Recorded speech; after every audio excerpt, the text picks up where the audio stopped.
We're on. All right.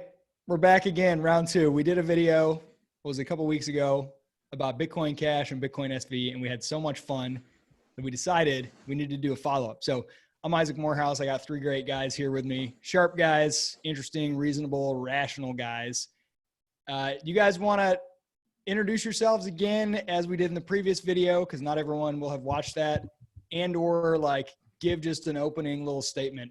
What you're ready to go at it about today? All right. I'm ready to go at it about Steve justifying that he's got skin in the game. But Oh man. Yeah, well, I'm Derek. Some of you guys may have seen my writing online about Bitcoin Cash during the pre-fork days about Bitcoin Cash and Bitcoin Core. And I've been in Bitcoin since 2013, 2014. More active since 2017 or so, though. I'm Steve Patterson, author of What's the Big Deal About Bitcoin? I actually got a shipment of them in the mail. I'm sending one out to the patron. Wrote that in 2014, been in Bitcoin for a while. I'm a big block Bitcoiner, getting a little bit more involved in this space than I have been for a while. I've been focusing on kind of reaching the general public, and now I'm changing my focus a little bit more to more internal Bitcoin stuff. Yeah. Uh-oh, getting into the cesspool, huh, Steve? Putting my toes in, yes. TK, what's your story, my man? I'm TK Coleman, son of a preacher man from Chicago, Illinois. I am an entrepreneur and an educator. I've been a fan of money, wealth creation, and value creation all my life, and a student of economics for about, informally so for about the past 6-7 years, and a big fan of Bitcoin, particularly BSV, for the past, roughly 2 years. I thought for a second you were going to go kind of the Craig Wright direction and be like, I'm a pastor. I invented money. I have enjoyed prosperity since before anybody else knew, just start going to town. I've got 5 papers coming out proving that I am a pastor. Okay. So we did this video, and for those of you watching, if you haven't seen it, go check it out. I mean, it's long. It's a 2-hour discussion on which has a brighter future, Bitcoin Cash or Bitcoin SV. And it was just a discussion among friends, essentially, that we have these discussions all the time offline. And we're like, hey, let's flip on the camera and let's put this video together. I think it might be kind of fun. There's some crazy stuff going on in crypto. And really, I sort of saw it as for my own education, because I value all of your opinions, and you have different opinions about what version of big block Bitcoin is most likely to succeed. So we had this discussion, we had this video, and we had like some really nice and interesting comments and Twitter and Telegram groups and all these things, and a lot of crazy, weird stuff. But after that video, a lot has happened. A lot of things we didn't cover that we want to chat about. A lot of things have happened in the 2 weeks since then. And there were some interesting things that people were throwing around in response to our video that I think all of us started chatting more, and we're like, all right, let's do another video. So what was the most interesting thing about, after putting that video out, the responses from both BSV supporters and BCH supporters that you guys experienced or observed, or the most surprising? Yeah, I thought it was kind of funny that I was representing the Bitcoin Cash position, and by far most of the criticism I received came from Bitcoin Cash people who have this theory that I'm a clandestine BSV supporter. I'm playing the long con, and like I'm pretending like I support Bitcoin Cash, and really I'm a BSV supporter. Because as everybody knows, if you don't explicitly disavow BSV as being 100% a scam and everybody involved is a liar and a fraudster, then that means you secretly support it. So to take the rational position of, hey, I think they both have merit. I'm leaning more BCH than BSV, but I see problems with both. That is now like the tribe considers that the ultimate heresy, it's just funny to see that type of criticism, because I experienced that before with the BTC BCH split. It was the same story. Been a long time Bitcoiner, and then if you have reasonable criticisms of BTC and Bitcoin Core, suddenly now you are a leper that needed to be ostracized from the community. And Steve, I think let me give maybe a soft. This is going to be hard to do because I don't agree with that approach, but it's a soft defense, or at least explanation for that attitude, because it is actually pretty likely that there are and have been, I guess what you would consider like moles, like people who get into a particular crypto community and purposefully pretend to be a supporter of it in a way that's actually trying to undermine it. Like, I actually don't think that's far-fetched. And I think there's probably quite a few instances where we've seen it, whether they're sock puppets or real people. So like, in defense of people who are skeptical of you, I could see someone being like, well, he sounds like he's a supporter, but really he's trying to undermine it, whatever. That's not utterly unreasonable for someone to suspect that that occurs. That occurs in the abstract. That is true. It certainly has been, and it's been a problem in Bitcoin, I think, since the beginning. And there's probably been moles of one form or another, pretty much at the highest levels, as far as I can tell, also since the beginning. But how might one tell whether one is a mole or not? Well, listen to the actual ideas. Go back and read my work since 2014. I've been saying the exact same damn thing since 2014. Nothing has changed. I had reasonable criticisms of BTC. I have reasonable criticisms of BCH. I have reasonable criticisms of BSV. You know, if you actually want to sort these things out, you got to evaluate the ideas for themselves. And just like I saw, what happened is in the real world, most people aren't interested in evaluating ideas with the BTC BCH split. Happened again with the BCH and BSV split. It's just most people just aren't interested in listening and thinking through ideas individually. They just want to play the tribalist game. It just seems to be human psychology. I think moles exist, definitely, but how do you root them out is the question. And when the standard of evidence is Steve says something that would have been a non-controversial opinion in Bitcoin Cash a year ago, and that is now evidence that he is some sort of subversive, and we're all in on the game too. I did see a prominent guy in Bitcoin Cash even call this controlled opposition. Hey man, I wish I was getting some kind of payoff from somebody for having this little discussion among friends, you know? Yeah. And then there were comments that we faked the video views. I didn't see those. Yeah, that we faked the views, or that nobody was actually watching it, that this was all just this. And then one of the points that I saw consistently made was, well, of course they aren't being hostile towards each other. They all secretly agree. And that was, I think, for me, a very eye-opening moment. The idea that if you're being nice to each other or you're getting along, there is some ulterior motive behind the scenes that we're not sharing. Isn't that a weird phenomenon? It reveals just how different crypto is. And this has positives as well. I'm not only saying this in a negative, but from other areas. And I think I might have made this analogy in the previous video, but like, can you imagine if we were like both venture capital investor or all venture capital investors, or like stock investors, and I was like, look, I'm a huge fan of Uber's roadmap. I think they're going to win the ride sharing. And you're like, I'm a Lyft fan. Can you imagine a world where it's like, well, it's not possible for you guys to like each other or to talk reasonably about the pros and cons of each, right? It's so crazy. And this is where it gets cult-like, and people throw around the word cult. But I think one of the definitions is like this idea that you have to pledge your loyalty by showing your suffering. And I remember Daniel Krawitz made a video kind of making fun of, I think, Jameson Lopp or some of the BTC people after the initial fork, who were like, I'm willing to go down with the ship and lose everything in to just show how loyal I am. I'll fall on my sword, you know, this sort of like kamikaze idea.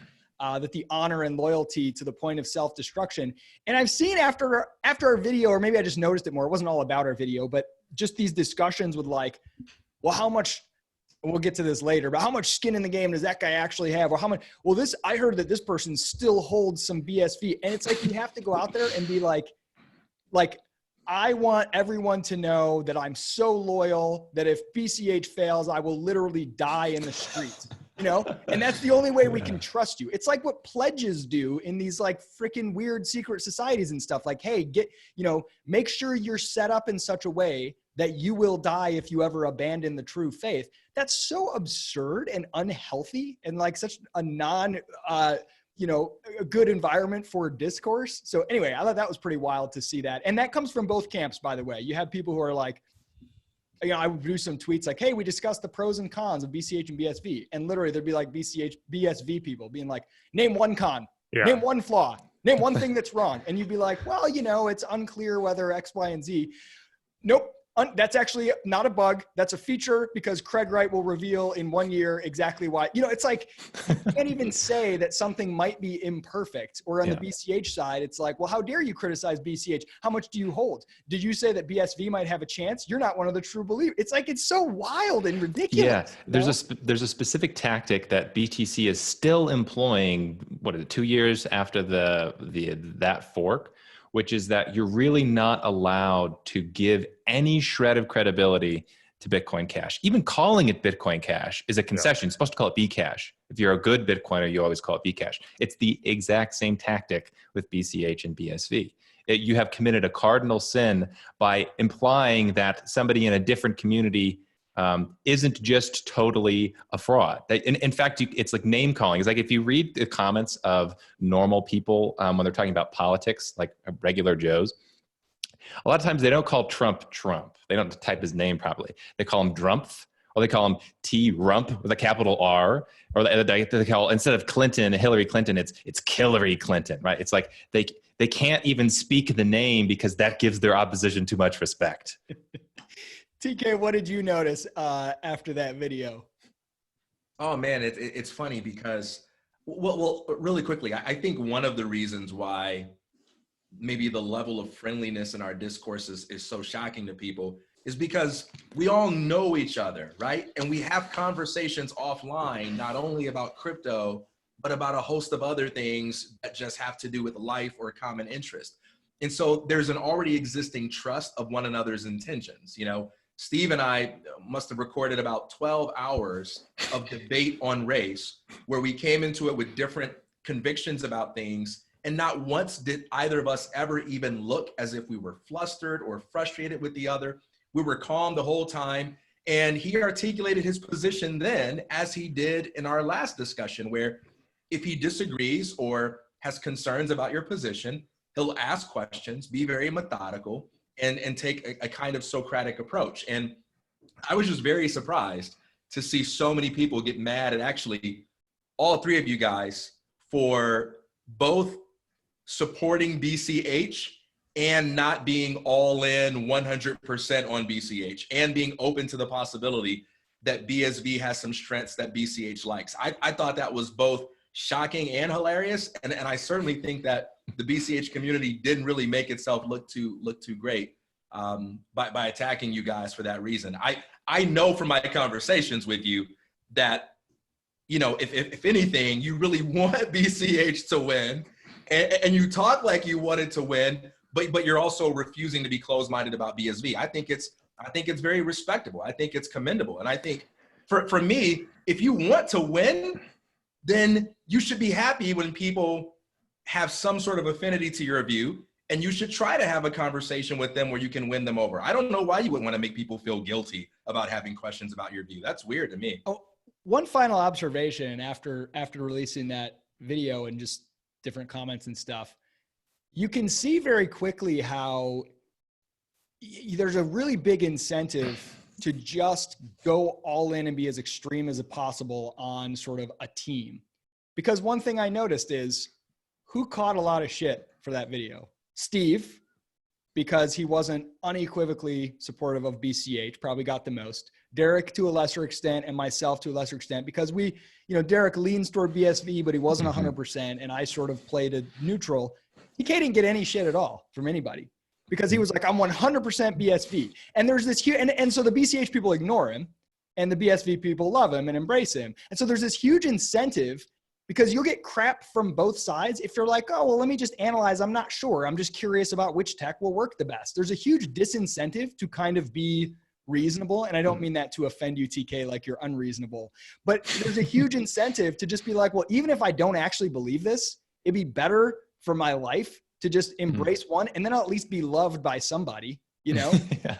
Yeah. I want to return to, this is related to the point of moles, where when we're talking about open source communities, there is no way to clear out the field of bad actors. Like Bitcoin especially, we're talking about an area which is a crossover between international finance, politics, and governments, like libertarianism with their own, libertarians with their own personal psychology.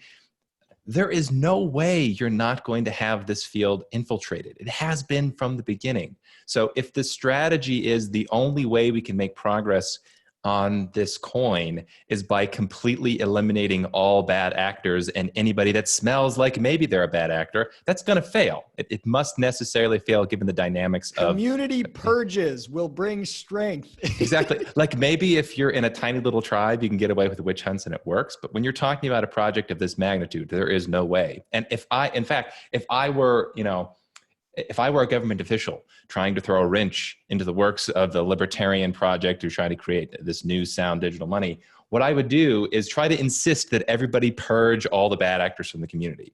I would say, oh, you know what I heard? I heard Johnny said this positive thing about this other coin. I think he might be a state actor. Why don't you go after him? Just sow division indefinitely. Pepper a few bad actors in there and shit will never get done. It's a bad strategy. I like the inquisition that took place afterwards too, about Steve, which was, how long has Steve been in Bitcoin? What are his Bitcoin credentials? And then no piece of evidence is satisfactory enough. I know. Well, it's funny, right? Because I coincidentally had just written this thing I should have done a while ago for my website. It's steve-patterson.com/Bitcoin if you're interested, which is like a bunch of stuff I've assembled since 2014, a bunch of articles for news organizations, videos, a ton of interviews. And so I link people to this and they go, well, what has he done for Bitcoin Cash? Exactly. That was back in the, and it's like, okay, well, I'll tell you what I've done for Bitcoin Cash. Why don't you listen to my 2017 interviews, the two best interviews on the history of the split between BTC and Bitcoin Cash that are in existence, my interviews with Ryan Charles. Those are the best as well. It doesn't qualify because now Ryan Charles is the BSV guy. I saw that. Yeah, it's because 2 preposterous. years later, Ryan Charles is BSV. It invalidates anything he must have said about It's such a funny, it's kind of a depressing reflection, I guess, of the size and strength of crypto communities that the four of us throw up a video on my channel, by the way, which is, I've never uploaded I think maybe I had some family videos from like 5 years ago. I have no subscribers, nothing else. None of us pretended to be doing anything but having a discussion. None of us are like, we're authorities. None of us are trying to push any particular, agenda, whatever. We're having a discussion and it gets this crazy, like people were like, these people shouldn't be given a voice. Who appointed them as representatives? Nobody appointed us. YouTube is the platform I used. I'm not, and then just the like credentials, prove that you care about Bitcoin. And what does it matter? If you don't want to listen to us talk about it, don't listen to it. If you like the ideas, great. If not, who cares? Like, yeah, there's also this. I had to show you how much Bitcoin I own or what I've done and written, and this is just the stupidest thing ever. It is. You sound like Craig Wright, Isaac.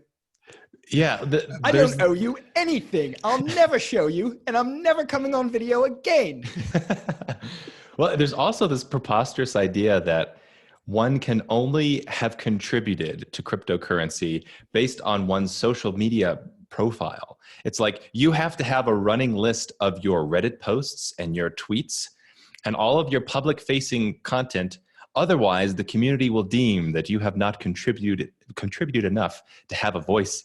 It's like that's as if that's the only way you can actually, work in this field. Tweets against a feather. Exactly. Is there no room for doing important work behind the scenes? Like I've got a lot of these connections at BitPay just because my wife worked there and we've had so many conversations with the employees there. They crush it. Like the early days of BitPay, that was the organization which was, I think, had the most kind of intellectual firepower and engineering and business firepower of any other business in the space.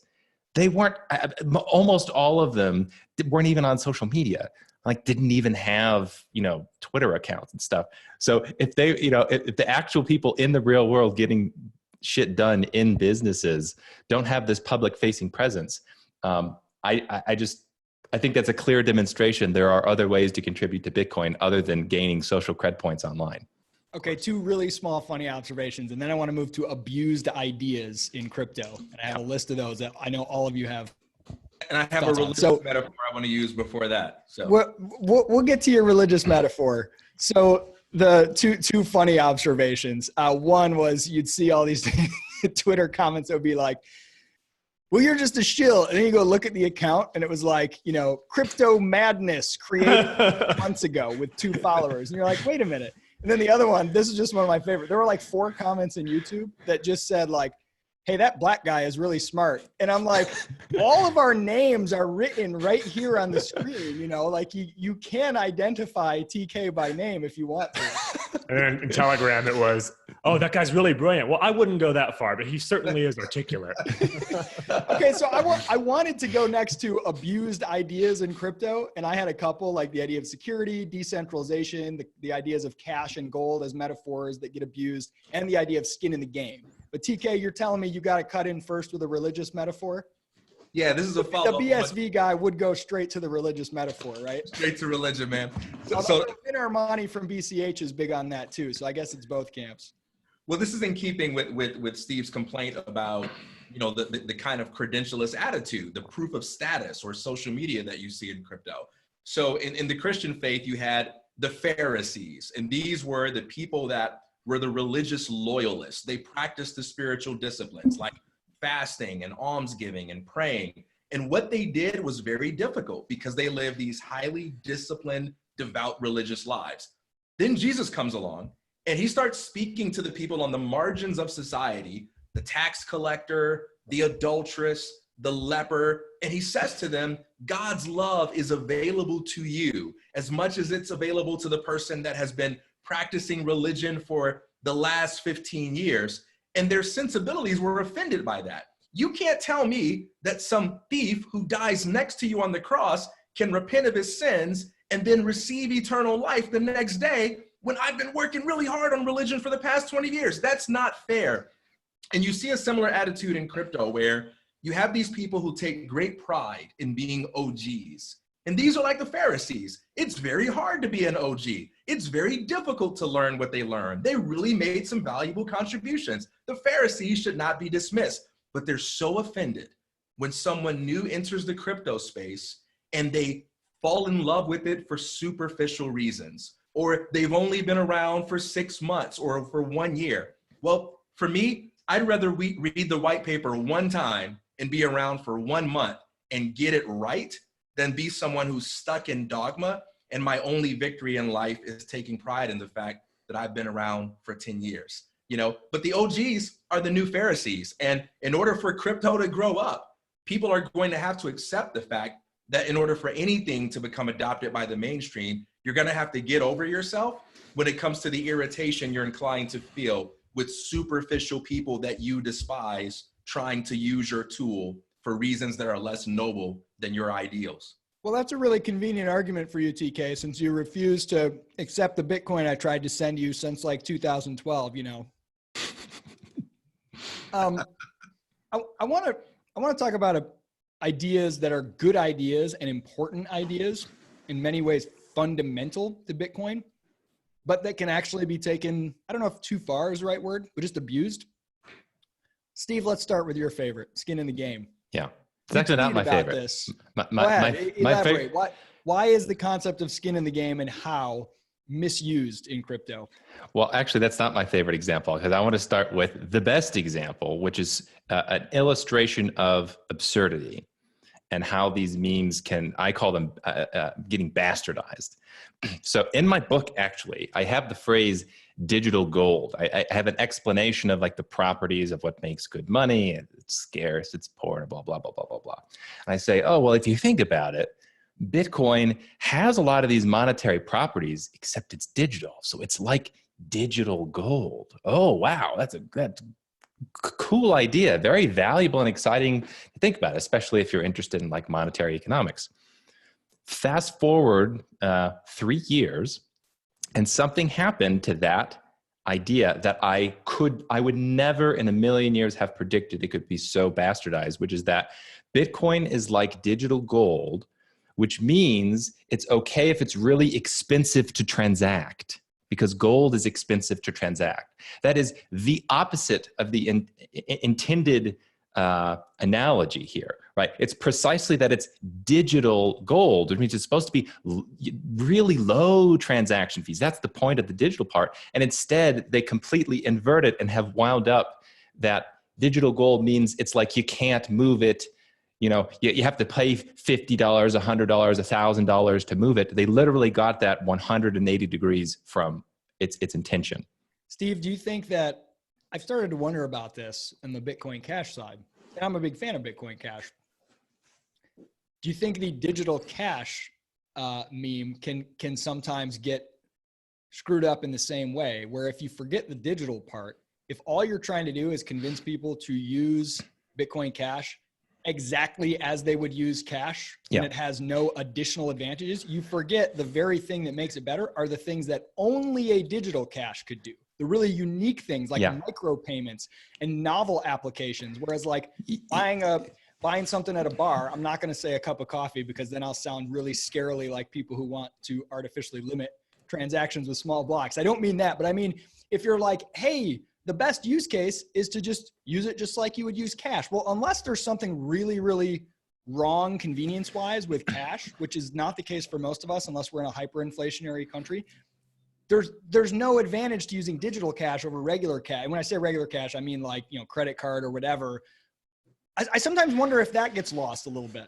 Yeah, I think it doesn't need to be mutually exclusive. This is something like when there's this debate between is it a store of value and a medium of exchange? It's like, well, it's supposed to be both, obviously. It's supposed to be digital cash and digital gold at the same time.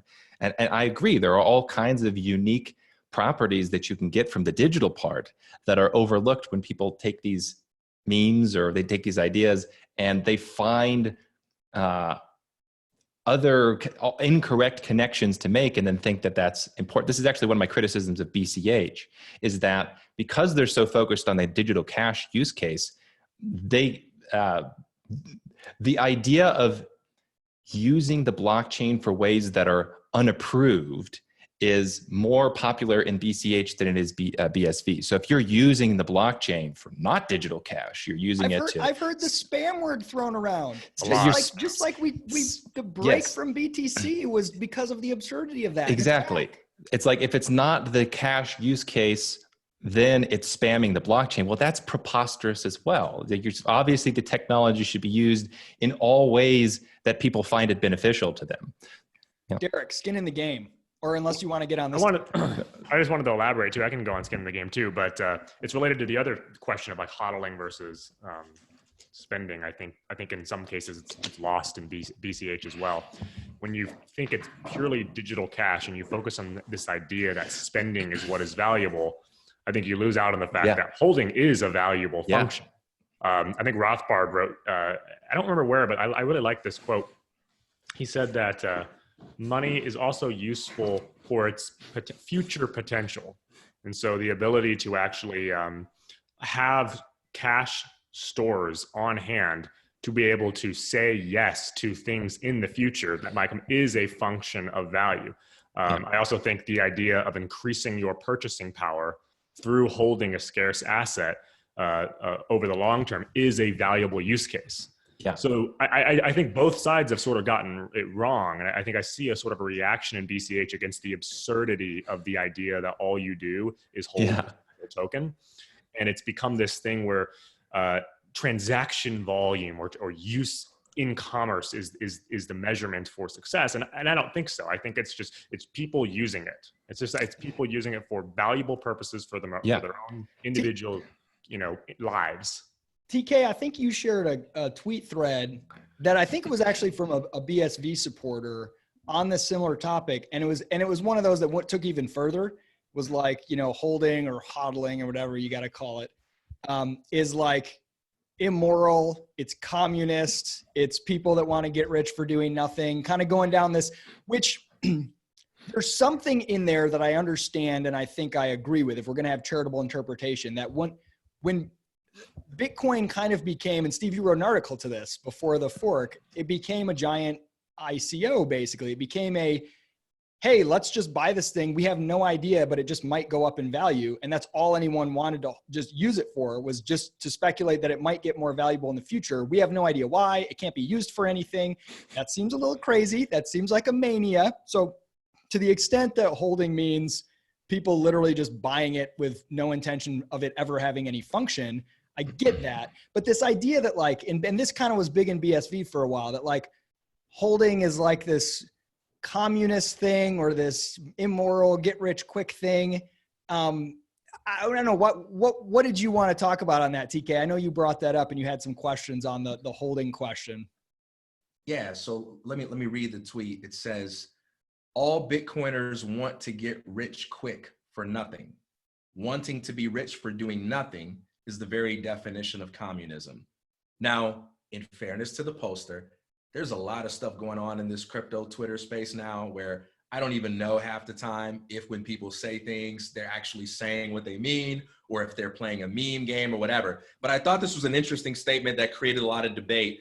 And I'd love to know if you all agree with that. I mean, do you think that's communism? Do you think investing in or speculating on Bitcoin for the sake of being rich in the future is a kind of wanting to get rich for nothing? No, because it implies that assuming risk is doing nothing, or that foregoing opportunities in the here and now is doing nothing. Reality is a lot of the people who got rich in Bitcoin, not everybody. I mean, there are obviously people who, and I know some of them, who I look at them and I think, man, this guy is not very intelligent. But he did end up with a lot of coins, right? And it's kind of funny and whatever. But at the same time, he was willing to hold coins when other people were not willing to do that. If you look at someone like Roger Ver, I think you can start to see the absurdity of this argument, because that argument is leveled at him often. I've seen a lot of core people in particular say, "Oh, you just got lucky because you just were in Bitcoin early. You were in the right place at the right time." But that couldn't be further from the truth. Certainly he was in the right place in a certain sense, but there were a lot of other people in the right place at the right time too. And who would have had the courage to put all that money and energy and time into not only acquiring Bitcoin, but actually making it valuable? So I think when you're willing to actually put up money and assume risk and then delay consuming for the chance of future opportunity, that is a form of work, and that is a form of merit. So I don't buy this argument at all. Yeah, I agree. And I watched an interview with Roger where he had this great line. I don't know. It made it sound like it's literally true. And if it is, that's just the most amazing thing ever, where he was talking about the meme of you hold your Bitcoin until you buy a Lamborghini. And he's like, I actually was already a millionaire and owned a Lamborghini, and I sold my Lamborghini to buy Bitcoin back when it was, just like $1 or whatever. So that is a demonstration that is not, that person, if that's true, made a crap ton of money making a good speculative investment. And also, just from a pure economic standpoint, speculation serves a market function. Of course. If it's the case you're speculating on a good that in the future will have a really high value that you think right now is greatly undervalued, then you are essentially pushing the price to the direction it should go. You think this is an undervalued good, and by my investment, I'm making it more valued and bringing it close to kind of its actual value in the marketplace. So that is a valuable function if you can bet on the right coin. Well, you know what's communistic?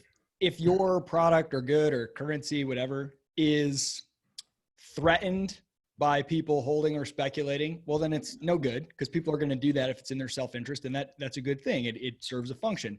Also, if it's threatened by people doing anything but holding, that's a problem. And I think you sort of got to that point on the BTC side. It's like, look, just hold. Don't try to do anything. Make sure no one can use it. Make sure it's not cheap. Make sure it doesn't work, because we don't want anyone to ever sell, because that's a threat. It might make the price go down. It's only valuable if none of us ever sell it. Well, that's not really going to do any good either. So I think like the concept of holding, of course it serves a value and people are going to do it. And it shouldn't be one of these things where it's like demonized, nor should it be where you're trying to artificially keep people from being able to exit, and enter. It's one of those examples where you really do have the good idea that gets totally bastardized. Because back in the day when there was one Bitcoin and it was clear that it was going to scale on chain, the idea of hodling actually made a lot of sense, because there were a lot of the OG Pharisees like myself who understood that there doesn't really need to be multiple chains especially at that time, because there weren't really use cases that were being served by altcoins in any meaningful way. It was like, look, this is actually the one coin to rule them all, because the competition was not up to snuff. So there was that meme, the idea of, look, I'm just going to hold because whatever happens in the short run, I know in the long run, this is going to be an incredibly valuable asset. That was correct. And then we saw a bunch of booms and busts from nothing to $1 to $10, back down to $1, and then up to $100 and $10. And all those people who kind of snickered to themselves and were like, yeah, well, I'm just holding because this is the real coin. All of that was justified until it wasn't. This is why I think the hodling meme is kind of cruel, because you have a lot of kind of dumb people who think to themselves, oh, what am I supposed to do with this asset? I'm supposed to buy it and never use it, and it's going to appreciate in value. And if I take out a loan to buy it, I'm going to make even more money, because it's just going to appreciate in value, when the underlying value proposition of BTC was taken out underneath it. And now it is not going to serve the function that it was otherwise going to serve. So I see the hodling meme as like, well, it makes sense so long as the idea is you hold the asset because way in the future you're going to be able to spend it because it's this super unique thing. That part of the argument got lopped off, and now it's like, oh, you hold it, and in fact you're not even supposed to spend it. You're never going to be able to spend it. It doesn't matter because it's a store of value, which is just a dumb argument. So I think if we're going to talk about communism too, I actually think the argument that the way you made your money is not legitimate. It is, you did not work for it. That is a much more communistic argument. That's the argument. Idle capital should not be gaining returns. Exactly. On the land. That's the argument that's made by the Marxists. So if you're saying that, oh, well, you can't hoard wealth. That's not okay. You can't store your wealth. You can't accumulate things. That is the argument that is made to justify redistributionism and stuff like that. So I know the guy is not a communist. I know he doesn't intend it like that, but I would almost see his argument as more of that vein than the opposite. So I think that's one concept that needs to die. Everyone calling each other a communist with the expectation that that's going to somehow. Oh, but I was just about to get into this thing of like worker-owned factories that's been propagating out there. So, okay, go ahead, TK. Well, that is a useful metaphor still. We can't use the word commie anymore. It's so fun. Well, it's almost analogous to calling someone a racist. You totally have the right to do that. And if you really mean that and feel that way, more power to you. But once you do that, you do know the discussion's over, right? No one's going to respond to that by saying, oh, really? Help me understand. What is it about me that makes me. All three of us white guys just got really uncomfortable. I mean, look, if I think someone's racist, right?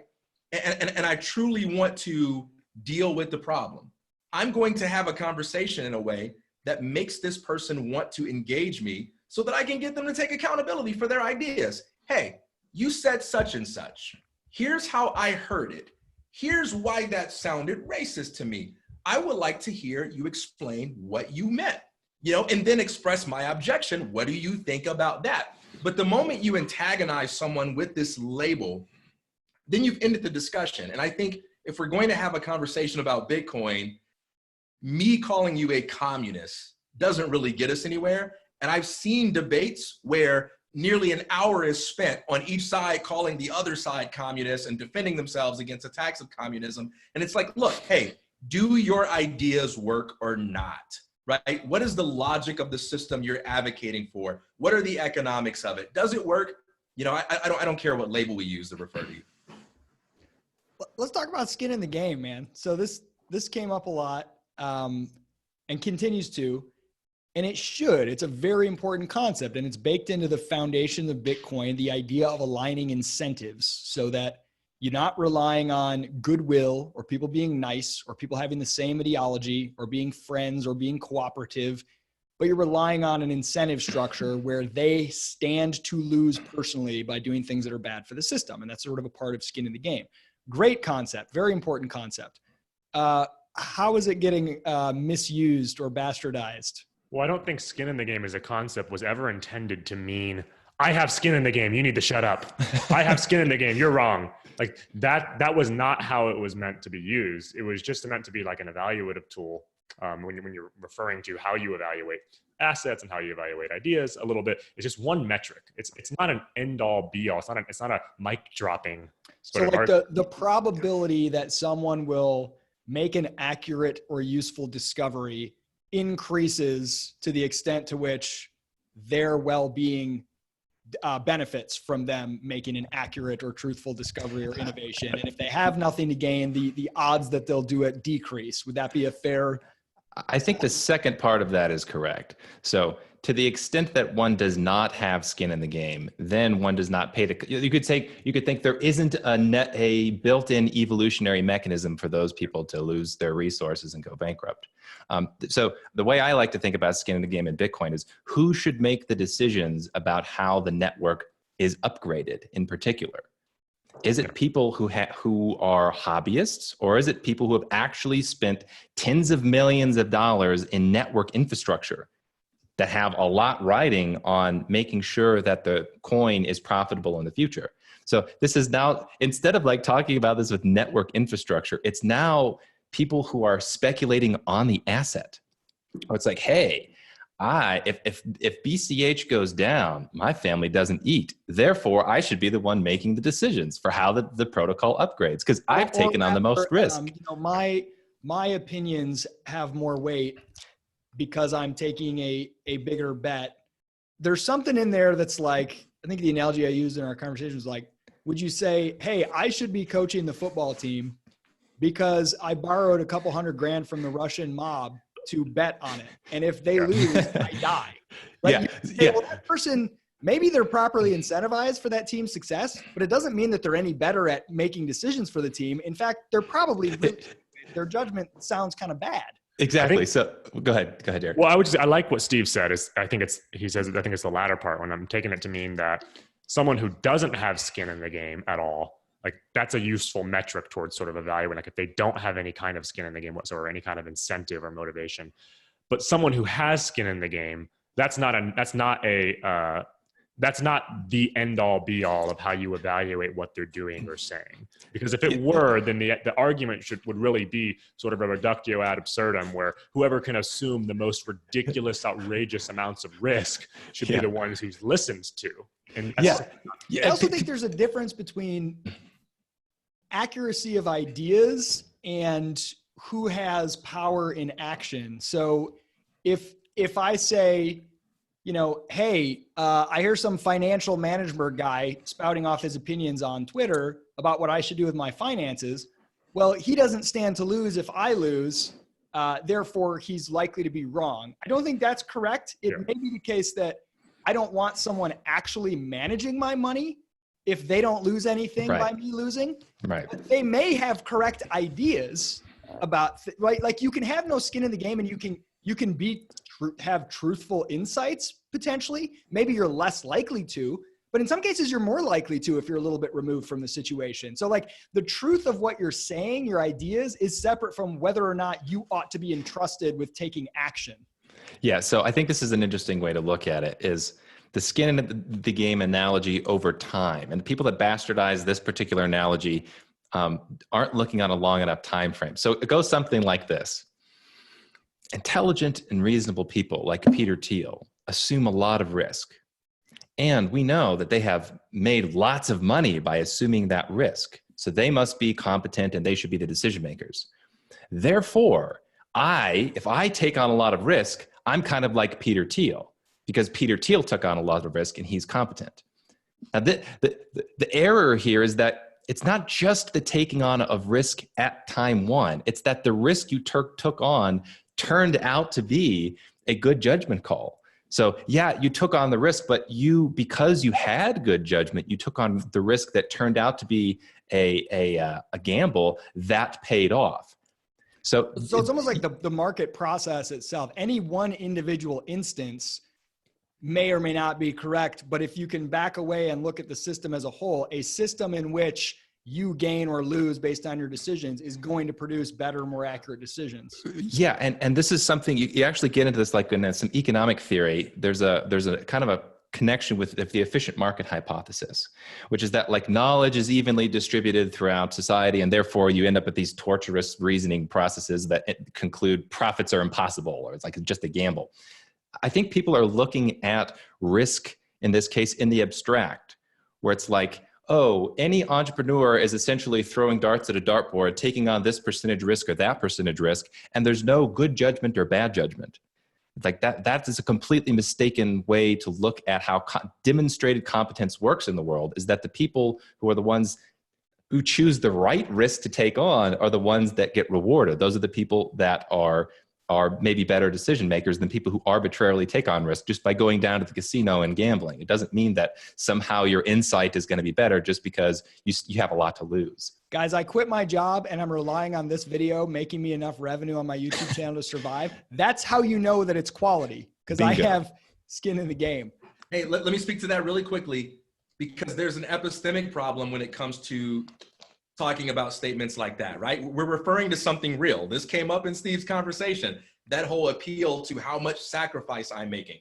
So the epistemic problem is this: I can't know how much skin in the game Steve has when it comes to those kinds of statements, right? Yeah. I mean, just because I assume that I'm making more sacrifices than him doesn't mean that I'm right. He might be hitching his wagon to Bitcoin in ways that I can't even imagine, and in ways that he doesn't want to tell. Also, just because you state in public that you are sacrificing your life for it doesn't mean we have evidence that you are actually doing it. So you might say, my family won't eat if Bitcoin fails. That might be true. It might not be true. Right. How do I know that for sure? And there's a broader issue too. I think people make so many assumptions about other people's position and sacrifice in relation to Bitcoin. And for me, I'm an agnostic on other people's positions. So Peter Schiff, for instance. By the way, there were YouTube comments on our last video that were like, no coiners. Yeah, that's amazing to me. That's amazing to me. But also emotionally detached to what they think about my position, right? But you take somebody like Peter Schiff, who probably makes a lot of money trolling people on Bitcoin, certainly gets a lot of attention. I wouldn't put it past him that he might own Bitcoin. I don't know. I'm not going to assume that just because he carries himself in public a certain way, that I know exactly how much skin he has in the game or what his risk position is. Well, yeah, and when the measurement is so often in crypto, how many followers you have on Twitter and how active you are on Twitter and how many likes you get, and that's the standard by which we judge who has more skin in the game. Yeah, you can really see how ridiculous it is. I also think, so TK, I was just thinking about it as TK said it, this idea that my kids won't eat if this one asset fails, to me is revealing of, if that were true, is actually a sign that maybe we shouldn't trust you, because who puts themselves in such a position?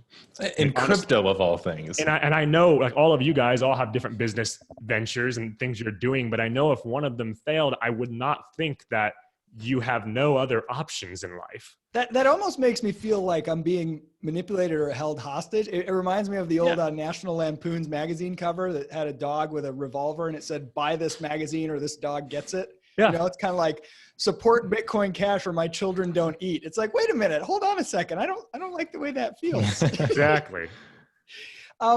Steve, you were going to go and do a debate, BCH versus BTC, with the YouTuber Hotep Jesus. Yeah. And at the 11th hour, even though it was still being promoted with your face on the image, you got swapped out for somebody. Yeah. And then in that debate, the pro BCH person, Vin Armani, who I actually like, said BCH can't scale and it will never get to global scale. We'll have to use side chains. Both of those things totally took me by surprise. Anyone thoughts on this crazy thing? Yeah, I guess I should say something about it. So I've been, this Hotep Jesus person has been getting more involved in crypto publicly. So I watched some of the stuff he's been doing, and I actually like a lot of his commentary. I think he's a pretty sharp guy. He seems like he's signaling that he's open-minded, and I find that very attractive. And so he had on Paul, I don't know how to say his, I think it's Stork, I don't know how to say his name. He had Paul on, who is a legit OG. He's one of the only people in BTC that I have genuine respect for. I think he's a thinking person. And so I thought, so Hotep put out a call. He said, hey, anybody want to debate Paul on the BCH position? We're doing a BTC BCH thing. And I was like, yeah, I'll do it. And so had it set up, everything was all good to go. I had a huge amount of research. I couldn't wait. I still have actually the file, a bunch of quotes from stuff he's written, because he's written a bunch of excellent commentary that I actually agree with. He's very critical of like the core cult and all of that. And then, so this took place over Twitter.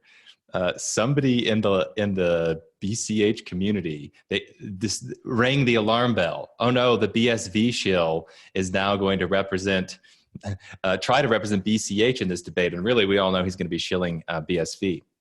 And so they got together, they organized like a deplatforming, and I was 100% deplatformed for the first time in my life. And I talked to Hotep, and during this and afterwards, we had like an hour-long conversation the other day. He seems like a cool guy, but he admitted to me, yeah, it was a deplatforming. Like, sorry, but I do think, these people have concerns that you're actually a BSV person. And I can understand from his position, he's not about to go through multiple years of content into all the personalities and all the drama in crypto. So it's like, no hard feelings for Hotep, but it just revealed how laughable parts of this BCH community are. And they were saying things like, well, Steve is not a representative. He's not an elected representative of the Bitcoin Cash community. And who is an elected representative? Well, it's whoever this little cabal of like 15 people in a Telegram group decides should go represent the position. And then the height of irony, I could not believe it, is then claiming explicitly he doesn't think we're going to get to gigabyte blocks. And he thinks blockchains can't scale on chain. He actually said those words. I'm like, he said, and then he said, on top of that, he said, the only people that are making such a claim that blockchains can scale globally on chain are BSV crazies. Yeah. I'm like, if I were an actual BSV shill, I could not have done a better job than that. Literally, to say there is one blockchain trying to scale on chain and every other one is going to need side chains and other stuff, and it's BSV, is to say BSV is the only legitimate big block Bitcoin. The other thing of irony here is part of the stated reasons for replacing me is because of I'm non-technical, because I like to present myself as non-technical. I say I'm non-technical, and the one technical thing you can't get wrong supporting Bitcoin Cash is the size of the blocks. Like you're there for one reason as a BCH supporter, and that's to talk about why we need to increase the block size. And Vin was wrong about that by somewhere between 2,000-fold and 10,000-fold at scale. So Hotep was only interested in talking to technical people, although Peter Cormac. No. Hotep was not at all. BCH, the BCH. Yeah, exactly. They said, the actual fact of the circumstance is that maybe about a year ago or so, I concluded that there's one semi-anonymous dev named Imaginary Username, who I think is incredibly toxic. Now, he is integrated into a lot of the development communities in Bitcoin Cash. And what happened is he made a decision that he was going to try to get me ousted from the Bitcoin Cash community. And so now the little cabal of 15 people are listening to this imaginary name guy, and they go, oh, well, Steve is a BCH still. And now Omri is going, oh, everybody knows that Steve is a BCH still, and maybe he doesn't have skin in the game or whatnot. Thank you. The BSV shill. Yeah, well, I saw on Telegram that, and this gets back to, of course, Hotep's not going to go look at all this stuff, but you saw on Telegram after our video, which they used as evidence that you were a BSV shill, someone posting and people agreeing that all we did was talk how amazing Craig was, right? Talk about how awesome Craig Wright was and how awesome BSV were. And I thought, well, we didn't really mention Craig at all. And I don't think we could have taken away from that video that Steve. I said that I find Craig incredibly entertaining. Something to that effect. Yeah, and I said he's a legitimate liability, and TK said he was irrelevant. but I did say Craig is not a bug; he's a feature. Right. But I just wanted to conclude that thread. What has actually happened concretely is it's just the developer solidarity is a big deal in cryptocurrency communities, definitely in BTC, and it also is in BCH. So because this one person decided they didn't like me, and they're connected in this little group of people, that's how the word got out. And then they decided we need to propagandize Hotep and intervene on behalf of themselves to try to get me deplatformed. Well, and then they denied doing it. They were gloating about it first on Twitter and in Telegram, bragging about it, and then you say, "Oh, I was deplatformed." You were not deplatformed at all. Yeah, that's exactly what happened. Nobody demanded you to be removed. Yeah. Hotep Jesus wanted to learn about Bitcoin and understand these forks. So he had a BSV versus BTC debate. He had a BSV versus BCH debate, right? And a BTC versus BCH debate. So he thinks he has his bases covered, but apparently he needs to have a BCH versus BCH debate because it seems like there are two very distinct camps. And I don't know if you can come down to the ABC and Bitcoin Unlimited, but having someone go on and say BCH will never scale on chain fully, you got to have side chains, whatever. That is certainly not the unanimous opinion of people who support BCH. So there's clearly something going on here. No, that one actually was an anomaly. That was so bad that doesn't even represent anybody in the BCH community. That I cannot believe that those words were said. And then, of course, Vin doing the thing that he does, he tries to say, well, that's not actually what I said. I claimed this other thing. When if you listen to the debate, they like several times brought up the block size. A couple of the times he was talking about, block size at present. And then there was explicit conversations about what about the block size in the future. There was no doubt, if you listen to the debate, Vin was explicitly saying, in the future, we're not going to get to gigabyte blocks. But is he now saying essentially, no, it'll get there eventually. But all I'm saying is we don't need to focus on that yet. We need to it'll be market driven. We'll scale as there's like organic traffic on the BCH network, and then maybe we can get there. And that gets to an interesting question of like what qualifies as organic traffic, who's determining. Well, but the point I wanted to make is that is not in any way representative of any relevant person in Bitcoin Cash, and there's two examples of it. One is there are two implementations, main node implementations from Bitcoin Cash right now. One's Bitcoin Unlimited, the other is Bitcoin ABC.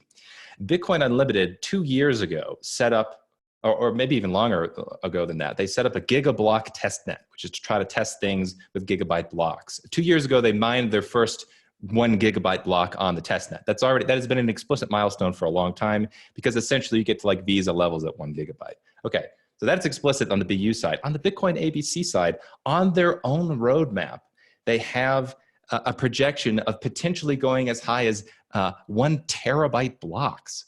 So that's like 50 transactions per day for like 10 billion people is their back of the envelope calculation. So it's like that idea that blockchains can't scale on chain is like a minority of one position in Bitcoin Cash that I'm aware of. I have not heard anybody else claim that. And it's just so ironic that that's the person that claims it. The official elected representative is the one that claims this in the debate. All right, TK, and then I want to bring it to BSV because I got a couple questions and beefs and discomforts I want to unravel.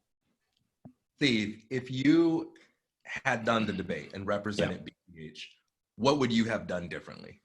Everything. It was a terrible debate, in my opinion. I thought he did a terrible job. I would have talked, ironically, I would have talked about a lot of more technical details.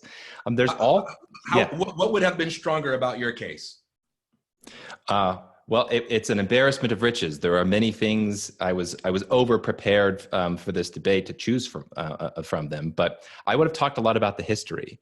So I think a lot of newbies don't quite understand how Bitcoin fundamentally changed. Like the original idea for Bitcoin that was almost universal is that Bitcoin is going to scale by increasing the block size, and all of the relevant merchants and all the industry players and the intellectuals were in agreement. That fundamentally changed. And when that changed, the value proposition of the whole network completely changed. So BTC really is a different project speculating on future technology of the Lightning Network that is not what took Bitcoin from 0 to 1. And then you can also go into like some of the history of, and it just so happens that the developers that were working on the BTC project couldn't secure their own funding. And so they went to venture capital to secure funding, and they created a company which only profits right now if the blockchain doesn't scale. As long as you keep blocks at 1 megabyte, there is then artificial demand for their product. And it's like, obviously that's a horrible, negative incentive. Are you saying Blockstream has skin in the game? Yeah. Well, then there's one other thing I wanted to say too, that specifically why I wanted to talk with Paul, because he's got a lot of ideas that need challenging. one of Paul's arguments is that, well, actually Satoshi might have been convinced by Hal Finney that we need to keep the 1 megabyte block size in place. And maybe this is the case because after all, he didn't take it out. And I'm assuming that Paul is not aware of the quote from Ray Dillinger, who was one of the person that did one of the original code reviews for Bitcoin, where Ray Dillinger was talking to Satoshi and Hal and says that Satoshi was convinced by Hal to put in the 1 megabyte block size, but all three of us agreed that it had to be removed in order to scale. So that means not only did Satoshi believe that we had to remove the block size limit, but Hal Finney himself might have believed we had to remove the block size limit, which is the story that is told by the BTC camp. That goes very contrary to that. Yeah. There's a bunch of stuff like that I would bring up. All right. I want to talk about something with BSV that I see all over the place that just, we touched a little bit on it at the end of the last video about more on the sort of surveillance is not quite the right word, but the sort of total transparency and the law enforcement using Bitcoin, all this stuff. But there's like this really, really strong, I wouldn't even say it's just like hey, we're not crypto anarchists. There's like this really strong, like pro-government streak that you find among BSV supporters, like to the point of absurd naivete, like that the justice system always gets it right, that law enforcement, the greatest thing in the world is to give them more tools, because of course they'll only get bad guys and they'll do it with perfect efficiency. It's like the way conservatives are about the military, like, the whole government's run badly and inefficiently and has bad incentives, except for the military. They make there's no corruption there. And there's this weird thing that's like this trust in like the judicial system, the law enforcement system, and that it's just unequivocally a wonderful thing. If you're not doing anything bad, you have nothing to worry about. That's such a strange strain. And I don't know where that came from. That was nowhere in any crypto community until BSV emerged. So I'll take that. So I have now stronger criticism of BSV than I did before. And the last time we spoke, I was saying, I think Craig is a big unknown, and even from just a business perspective, I believe he could arbitrarily change the protocol himself, and he'd have enough miners and enough followers be like, okay, well, that's what the new protocol is, even if it's a really bad change. And I actually kind of have a prediction, something I want to talk about. So there's this idea now Craig wrote an article not that long ago where he's talking about Bitcoin being confiscated. Not Bitcoin being blacklisted, but Bitcoin actually being confiscated from individuals. There could be some way that miners with government approval could successfully confiscate Bitcoin. This is where the rubber's going to meet the road, where these people are talking about law is law. So technically speaking, not a technical person, but from my understanding, people in the comments can correct me, the way that a transaction is constructed, you have like you could say the instructions for the transactions, and then it's signed with the private key of the individual creating the transaction. So there's no way to change the instructions of the transaction, let's say like the outputs of the transaction, without invalidating the signature. You can create to make it concrete. So what is preventing miners from receiving somebody's transaction, fiddling with it, changing the output so that they pay themselves? Well, what prevents that is precisely this signature, that if they change one of the outputs, now you've made an invalid transaction.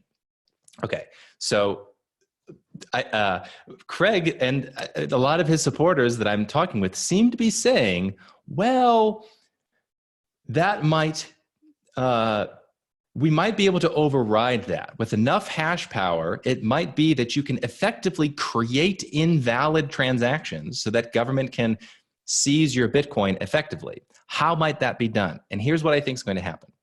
I think there is going to be a change to the code that allows maybe one of two things in February. I think what Craig is going to do is he's either going to make some kind of a master key system whereby you have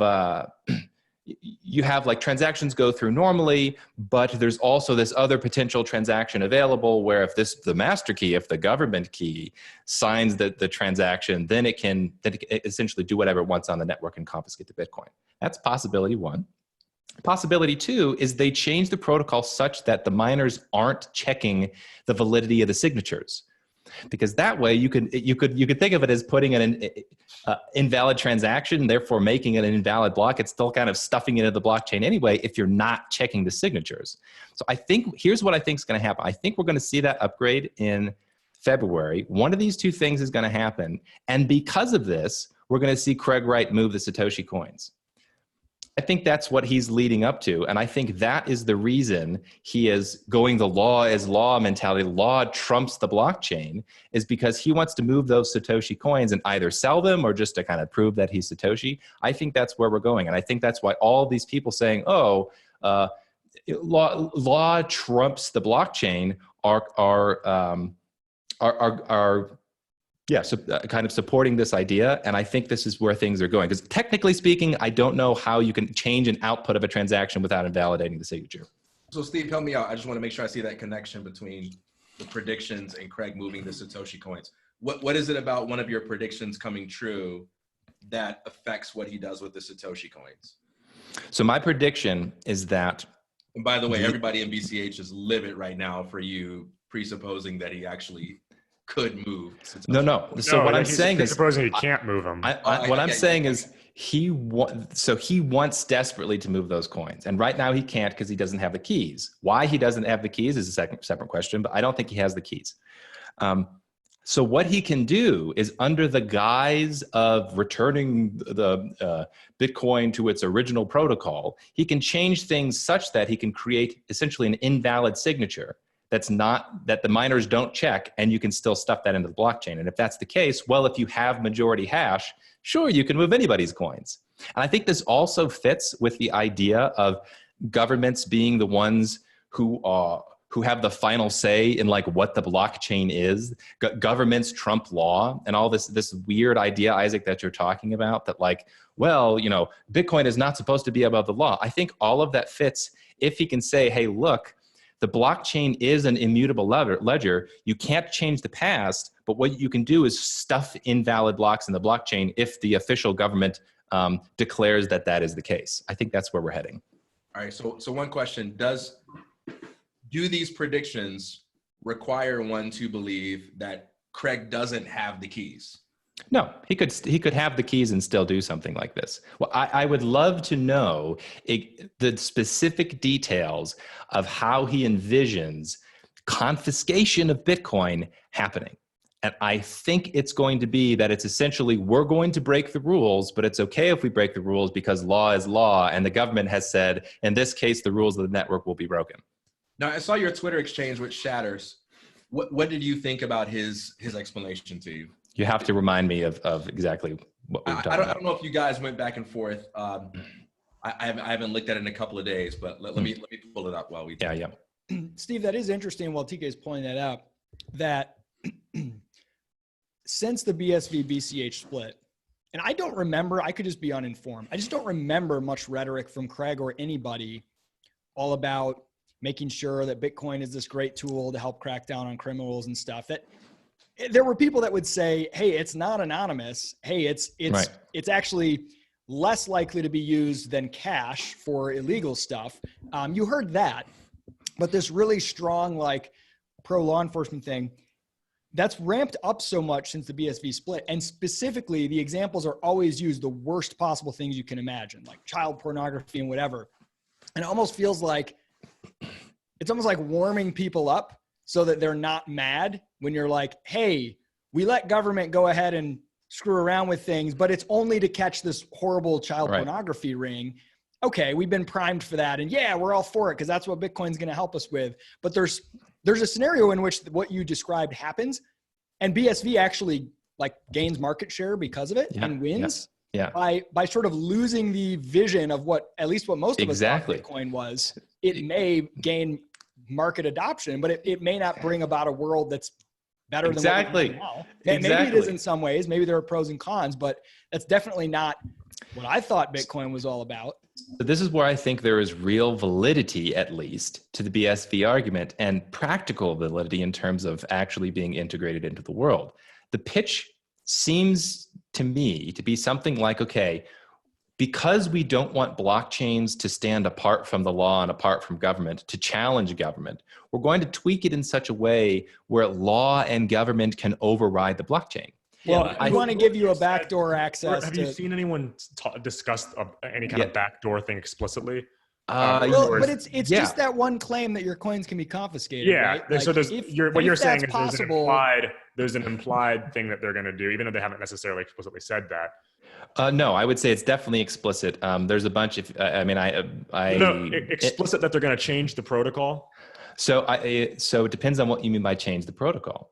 So the idea is, well, we're going back to the original protocol. Okay, well, what if it's the case that, for example, there's a bug in the protocol, and the bug allows you to create a transaction with an invalid signature that the miners don't check the signature.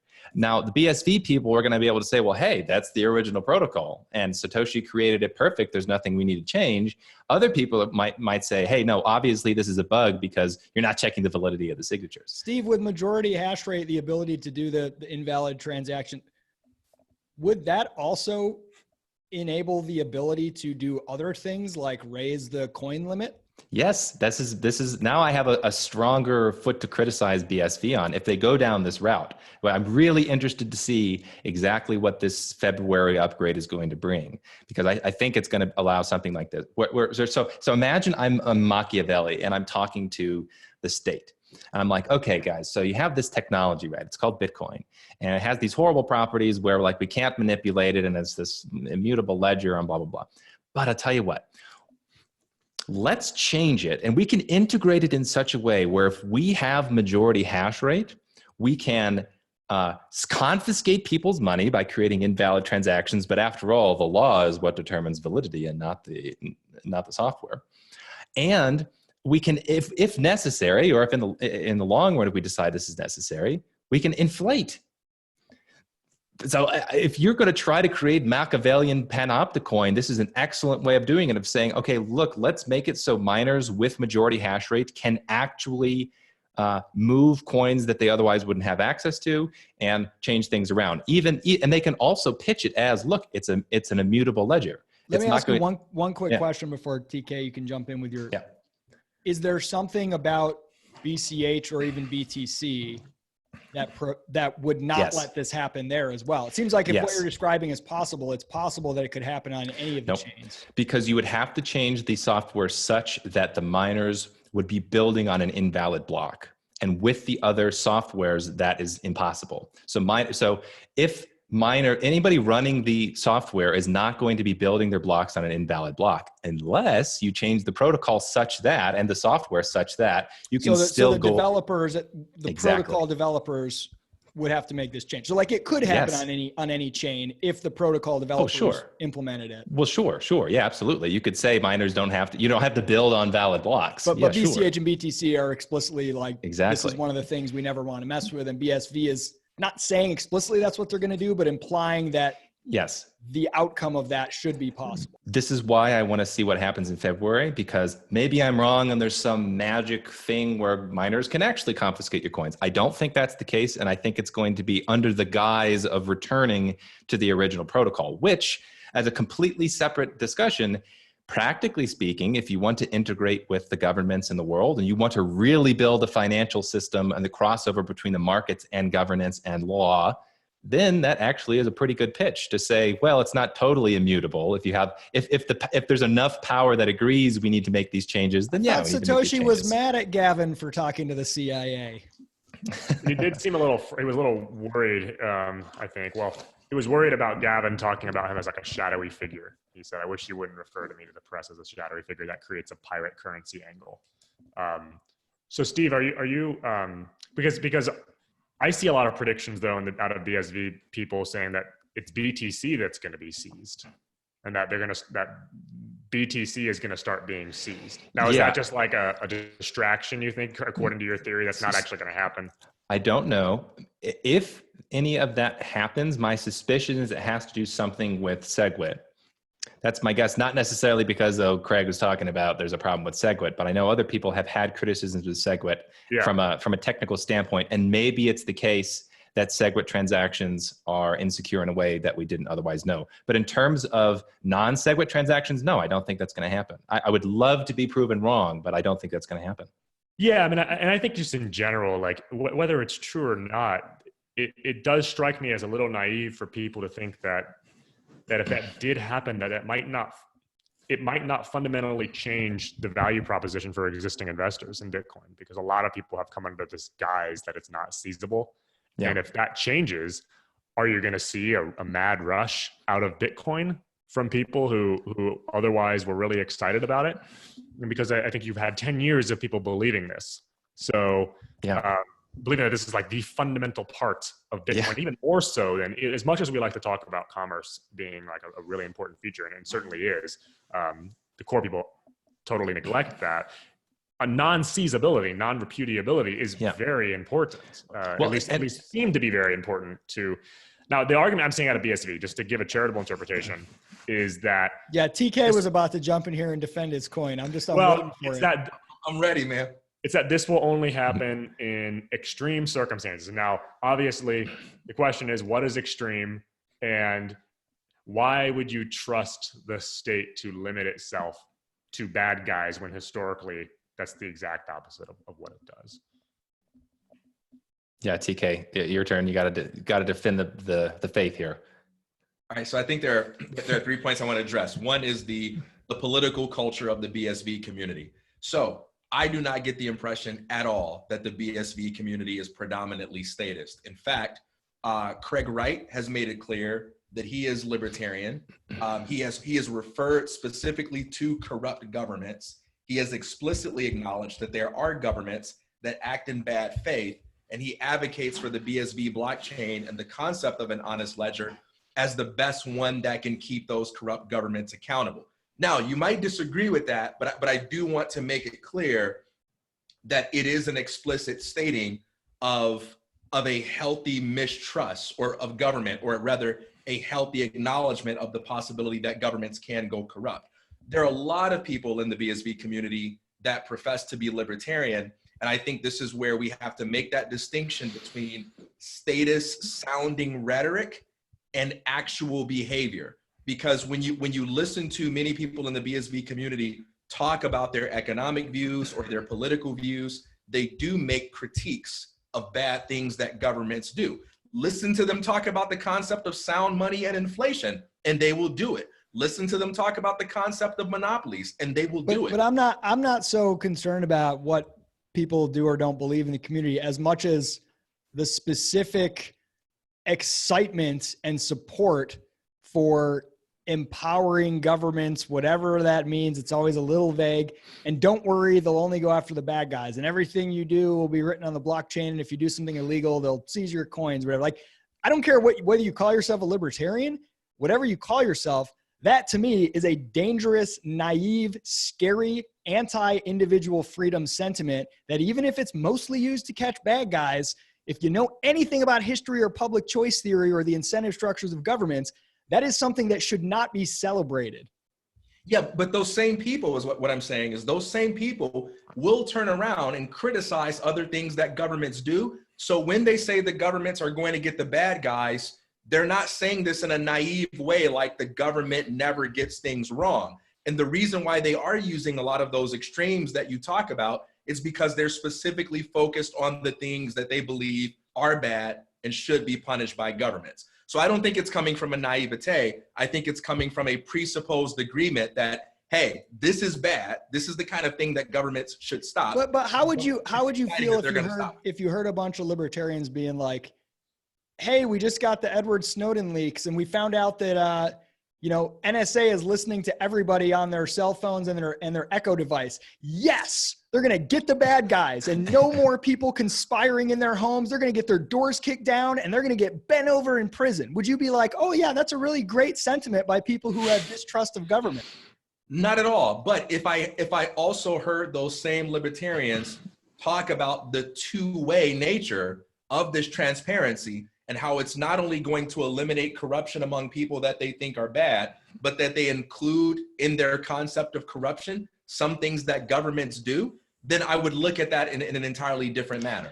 Here's why. But you don't Yeah. you don't think that governments can just go off the books?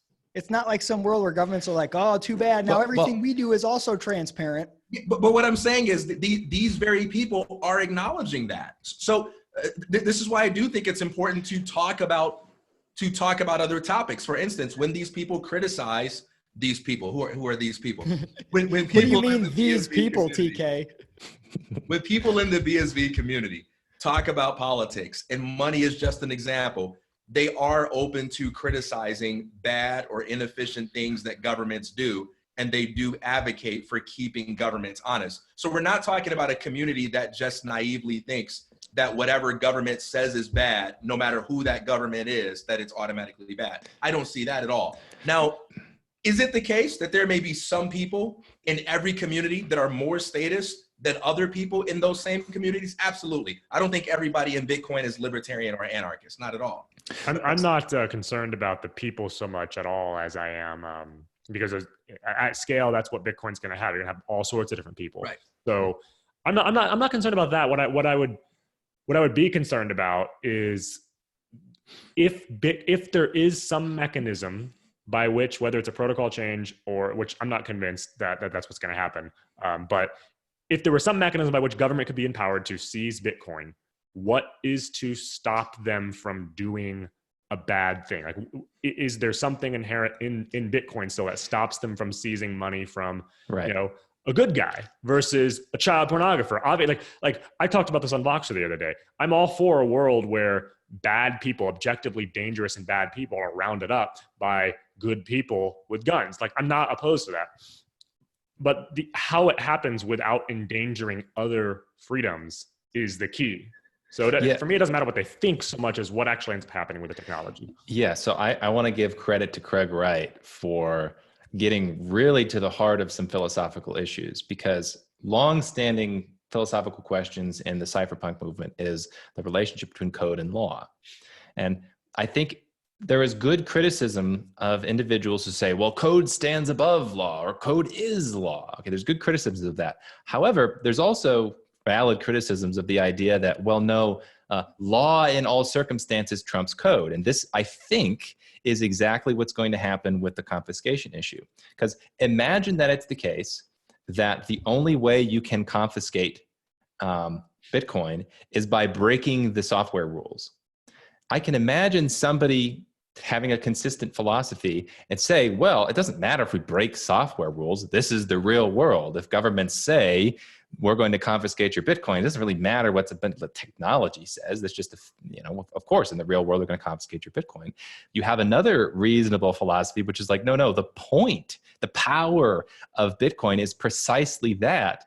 You avoid this confiscation because the signatures are invalid. So I think this actually gets right to the heart of some pretty big disagreements about which ultimately has more power. Is it the law, or is it actually the code? And then in this particular case, I would have to side with the code argument, that I want to live in a world in which there literally is not the power to have that kind of confiscation. This is an interesting debate that I think you do see a lot of, like, law is law. It's almost like the way constitutionalists are in political discourse, this faith in this document, this will constrain things.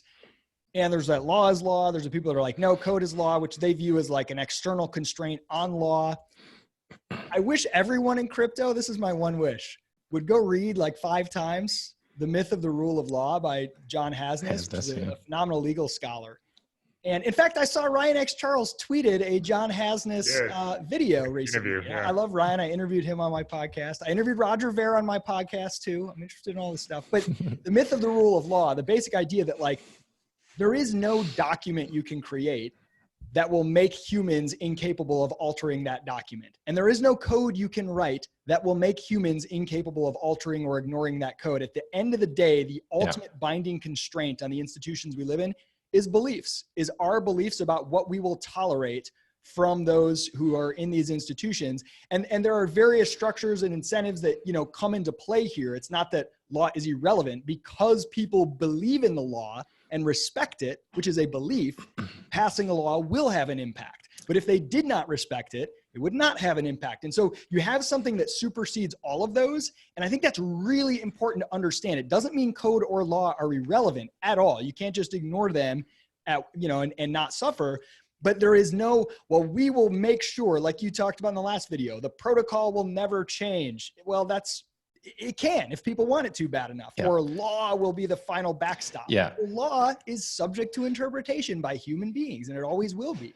So I got to make an interjection for the philosophy of mathematics here, just because I think what you see, all of us just glazed over instantly. Are you going to claim that infinity doesn't exist? This doesn't have to do with infinity this time. No, so I see a pattern in the mathematical mind that is a similar pattern in the comp sci mind. There's a similar pattern in the Bitcoin mind. And it has to do with a particular philosophy of mathematics, where they believe that mathematics is kind of, it's the language of the universe. Like mathematical truths are immutable in the most literal sense. You can't by committee decide that 1 + 1 = 3. And so when they're looking at a system like Bitcoin, they look at the code because that's their natural psychological disposition. And they go, oh, well, it is written in the code that you breaking these rules results in an invalid signature on the network. And therefore, code is law. Just like math is the law of the universe, the code is kind of the law of reality. And I see that as an error specifically. Yeah. Hey, I want to dive back in here with the with the code and law thing. So I think there are two ways to interpret what Craig is saying when he talks about law and the relationship with Bitcoin. The first way, and I think this is how almost everyone hears him outside of BSV, the first way is we need to make sure that Bitcoin is subservient to law, and we need to do things to it in order to make sure it is as useful to government's desires and needs as possible. I think everyone outside of BSV hears it that way, and that's the basis for the concern. The second way to hear him is to hear him saying, if you really understood how Bitcoin was designed to work, it was never designed to undermine law, which is a powerful narrative that it is designed for that purpose. It was never designed to undermine law. That's a big misunderstanding from the beginning, and it was designed to operate within law. In your tweet about it, you quoted his article, Digital Gold, and he opens up talking about that, criticizing Nick Szabo, saying that, you have this meme that Bitcoin was designed to be this anarchist tool, and he's arguing against that. I just pulled up Shatter's response to you, and he says something here that I think is so important. He says, in reply to your question, Craig is just describing what could happen. This isn't new. It could have happened anytime in the history of Bitcoin. So whatever this phenomenon is of governments being able to use the blockchain for this or that to fight crime, Shatters is saying this is something that's always been possible from the beginning, which means he's not proposing that we do something to the blockchain that isn't already done in order to make it more government friendly. He's advocating for an understanding of it that isn't anarchist one in nature. All right. So let's what's the word? Let's make this a litmus test. So this is actually, you hit the nail on the head here. So if it's the case that within the protocol, as it has been developed, as it is in BCH and BTC, there is this possibility for confiscation that nobody understood, then I think you're right. If it's the case that actually it requires a kind of protocol change that we're going to see maybe in February, then I think Shatters and you and Craig are wrong. So I think we should actually see if it's possible to confiscate Bitcoin in this way. That's a very, very, very big deal. And so the question for you, TK, is if actually the way you get to confiscation is through a protocol change, and let's say by making it such that the miners don't have to validate the signatures, would that change your perspective? Like, would you be? Yeah. If there were some protocol change that deviated from the very value proposition of BSV, which is the original Bitcoin, right? If there was some protocol change designed to give arbitrary power to governments to seize money, I would be concerned about that. Okay, but let me challenge you because I want to avoid a potential thing that might happen in the future.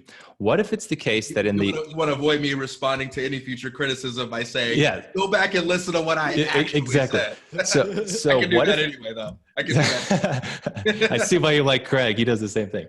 No. So what if it's the case that there in explicit terms was a bug in the original Bitcoin software that everybody outside of BSV would say, this is obviously a bug because it caused the Stack Overflow error where the miners aren't going to be validating signatures. And man, it's such a bug that it would allow miners just to confiscate your Bitcoin. And say that was in the original protocol. And then Craig goes, well, look, we're returning to the original protocol. What is your position? Do you think, oh, actually, okay, he's right? Or do you say, oh, well, no, that's he's arguing ad bugum?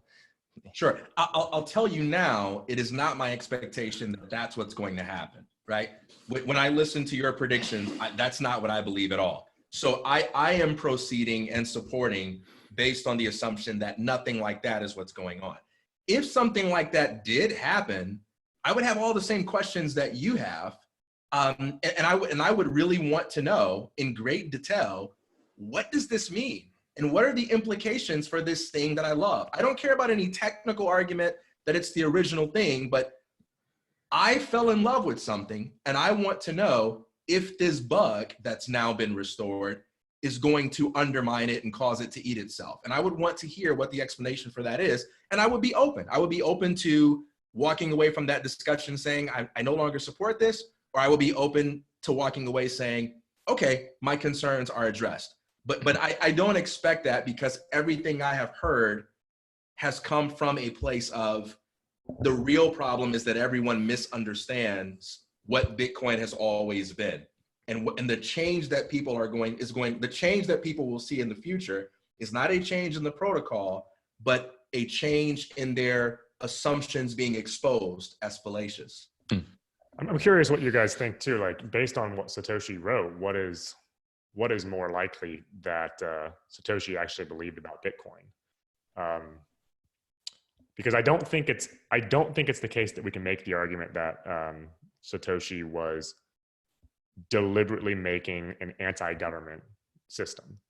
I don't think that there's enough evidence to make that argument. And I think a lot of the prevalent dogma in crypto today is based off of a false assumption about what Satoshi believed. Now, I don't think you can jump from that position to Satoshi wanted a pro-government surveillance state either. But it's interesting. I've read the book of Satoshi a couple times, which is essentially a collection of most of the public posts and things and emails. And it's possible that when I read that last, which was probably at least a year or two ago, that I was cramming it through the lens of my own assumptions and my own beliefs about freedom and free markets. But it's hard for me to believe that I was doing that too far, right? Like maybe as a anything that's peaceful, voluntarist, I was assuming a further stretch for Satoshi than was actually present.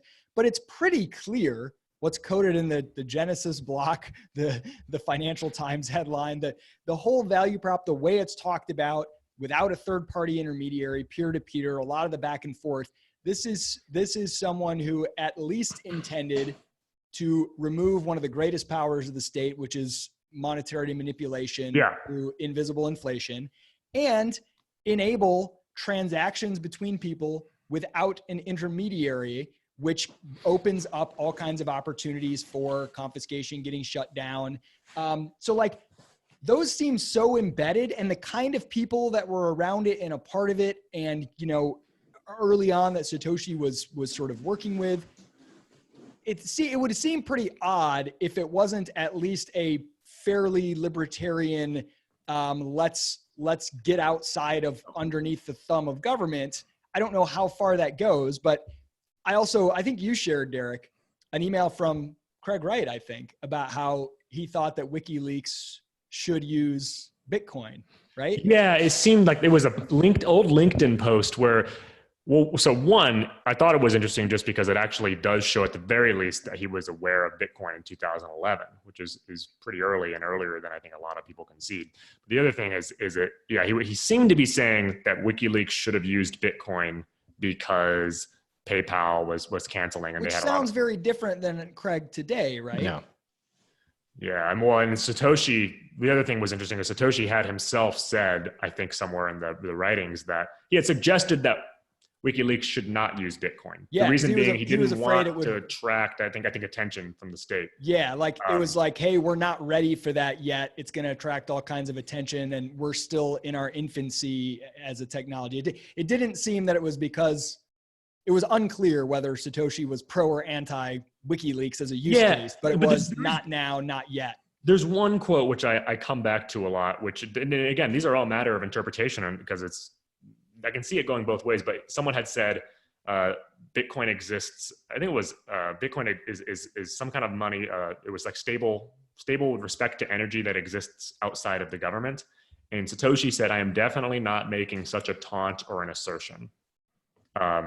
I can share that with you guys later. That was an interesting quote to me because he specifically says, I'm not making the taunt that Bitcoin is outside of government. It seems there was a caution of attracting attention early and getting squashed, and not a willingness to be like, yeah, stick it to the man. It's unclear to what extent was the motivation behind Bitcoin subversive of governments, whether or not the strategy employed that. It's unclear, but I think I've definitely crammed it through my own bias. And so like going back and reading again with a more open mind, it's much less clear than I had assumed it was. And I crammed it through my own bias too, and then we also need to remember there's a fairly broad spectrum of people who would consider themselves libertarian. And there are people who are very pro-liberty people who are not entirely anti-government, but who certainly believe that taking the monetary power away from the state is absolutely the most important thing. I think we all agree that taking the monetary power is pretty much the most important thing you can do.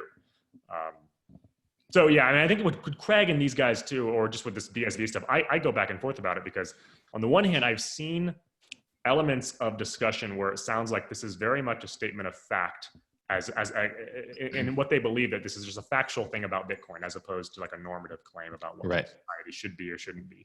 And then at other times I watch a video where it sounds like, Thai prison, you're going to die. Like, and I see that, and I think it's for comedic purposes, it's hilarious in a certain sense, just to see someone asserting that with such gusto. But I wonder, that sounds more moralistic than some of the other content, which sounds like it's very much a factual claim. Just like, you don't understand Bitcoin. Right. This actually is possible. I'm going to show you how it's possible. Yeah. It's very hard to separate from Craig, and I think BSV community in general adopts this.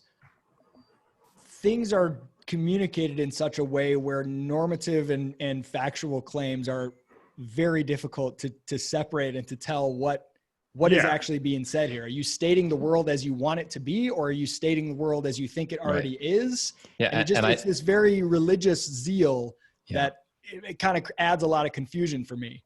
Yeah. So my analogy for how you should listen to Craig is you should listen to him as you would a boxer before a boxing match. That boxer is going I'm gonna eat your children. Right? Yeah, remember when Mike Tyson said that about, I think it was Evander Holyfield? Now, do you believe that he intends to be understood as I'm going to literally eat your children? Or do you think he's trying to convey something like, man, I am going to wreck you? It's Mike Tyson. I honestly don't know. Okay, there we go, right? So I think part of it is a statement of just straightforward truth. Part of it is selling an idea to an audience and signaling something strong. And another part of it is, this is a guy that's angry and pissed off and explicitly has stated so a number of times. And he's talking with that feeling beside it. So he prefaces his talks now by saying, I have Asperger's. So, as an excuse sort of, I guess, to say whatever he wants to say. Hey guys, and he has criticized himself before, but by saying, like maybe there would have been a better or whatever way to say it. But I think you have to take some of that with a grain of salt.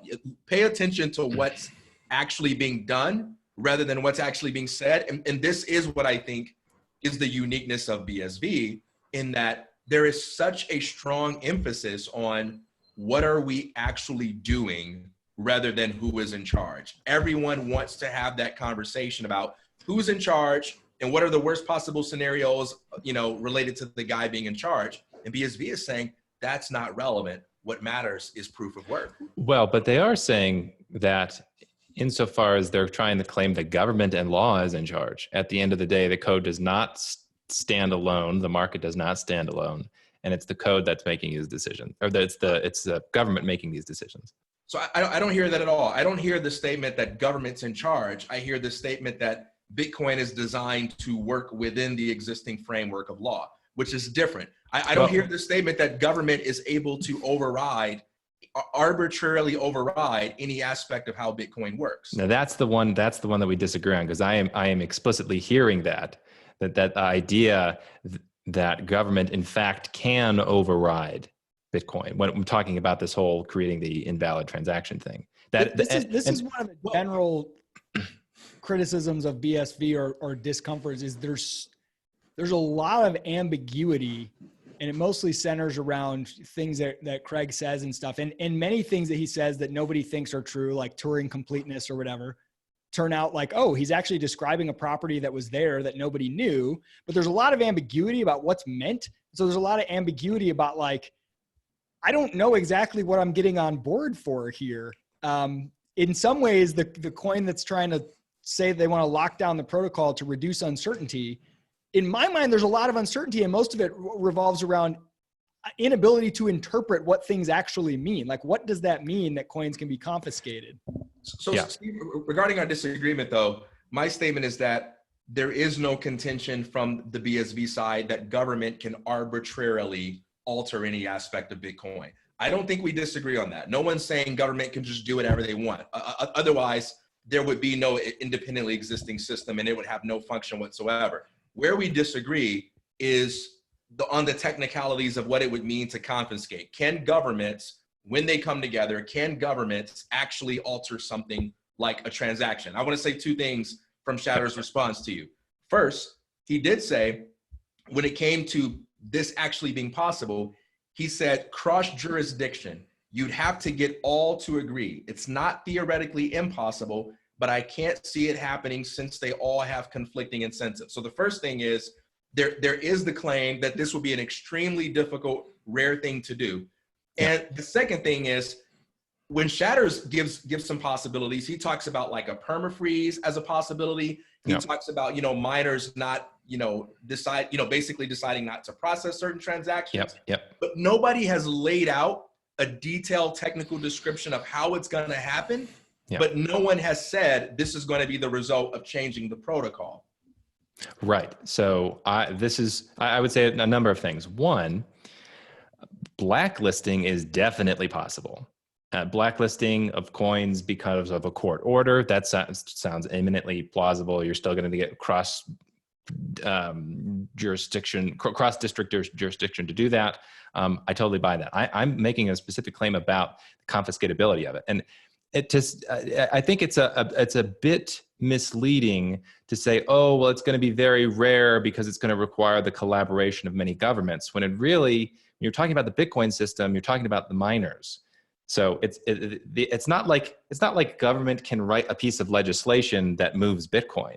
Ultimately, it has to do with forcing the hand of miners. So it would imply, regardless of the government stuff, it would imply that majority hash rate can confiscate, not blacklist, can confiscate Bitcoin. And if that's the case, like I'm fine with saying I don't understand Bitcoin. Like if you really can truly have a majority hash rate in an explicit way confiscate Bitcoin, that's not a sleight of hand and whatever, then yeah, I'm fine saying that. Then I don't understand it. But I think we should treat that word confiscate in the same way we treat that word honest when we read honest miner, right? I don't think so. I don't think so. So what I mean by that is I don't think a technical layout has been provided that gives us confidence in knowing exactly what confiscate in this context means. You just expressed that you believe that blacklisting is possible. I don't think that's an unlikely interpretation of it, since whatever it is it's already being advocated that it's always been possible. But I actually don't know what it would mean without the technical explanation. But in Craig's article, he talks about there being a difference between blacklisting and outright confiscation. So he's already saying there's a difference. You know what he means by that, though? Because you're asking a lot of questions, too, about someone to explain the mechanics of that. Yeah, the idea of like change. I think the quote was something like the change the outputs of the transaction. So you know, it's interesting because when I looked at your Twitter discussion on it, I saw a couple of different things. One, I saw some people from BSV saying, "I just think Craig's wrong about this." You did have some of those comments. You had some people saying, "Oh, he's just exaggerating." Other people saying, "I don't understand the technicalities of this, but it's definitely possible and it's always been possible." I'm not sure. This is the problem at the heart of BSV right now, at least, is this uncertainty around.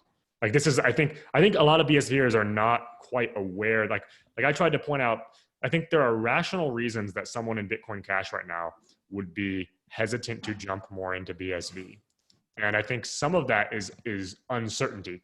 I'm more in BSV than Bitcoin Cash right now, but the idea of being fully in Bitcoin SV right now is, given the uncertainty to me, it's like in Bitcoin Cash right now, I feel very confident about who the enemies are and who I think is doing good work and bad work and what the problems with Bitcoin Cash are.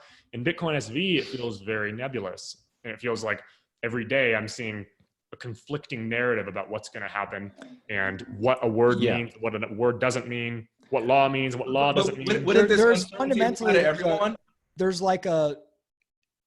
kind of a very trusting community in BSV in a way. It's like, well, we just sort of trust that like Enchain and Craig, they kind of got it right. And when they say this stuff, it kind of means what I think it means. And I'm pretty sure it's good to go in a way that makes me feel uncomfortable. Now the things in Bitcoin Cash, I can see what the actual debates and problems are. Those make me uncomfortable as well, because I don't like what some of the discussion is. But at least I understand it. In a weird way, BSV is the least transparent. But on the other hand, SV, there are things in SV that I like by orders of magnitude more than things I like in Bitcoin Cash right now. And some of the economic thought in there just seems to me to be way far and away better. And the best things from Bitcoin Cash in the early days. Developers are not going to be funded by charity. Blocks will be as big as they can possibly be. There's no use case that's spam. Let's use microtransactions. Let's scale fast. Let's try to scale as fast as possible. And I think all of that stuff is very important. And I think a lot of those elements that got me excited about Bitcoin Cash in the early days were transferred over into Bitcoin SV. But then there's this extra layer now of stuff that is confusing and scary and contradictory and shrouded in sort of the fog of war. And like the fact that we even have to have this discussion about, is it a Trojan horse? Is it not a Trojan horse? Craig, they're going to move the coins or they're not?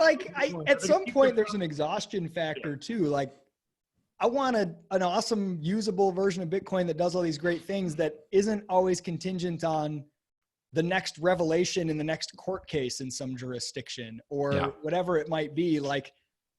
And you could say, well, that stuff doesn't really matter. It's distractions, but the claims keep getting ramped up that it does matter and it matters more and more. And then this will happen. And these, it's like, I don't know. Well, let me make one more point about this conversation. The more we talk, the more I get like less bullish on both, on all forms of Bitcoin. Not really, sometimes.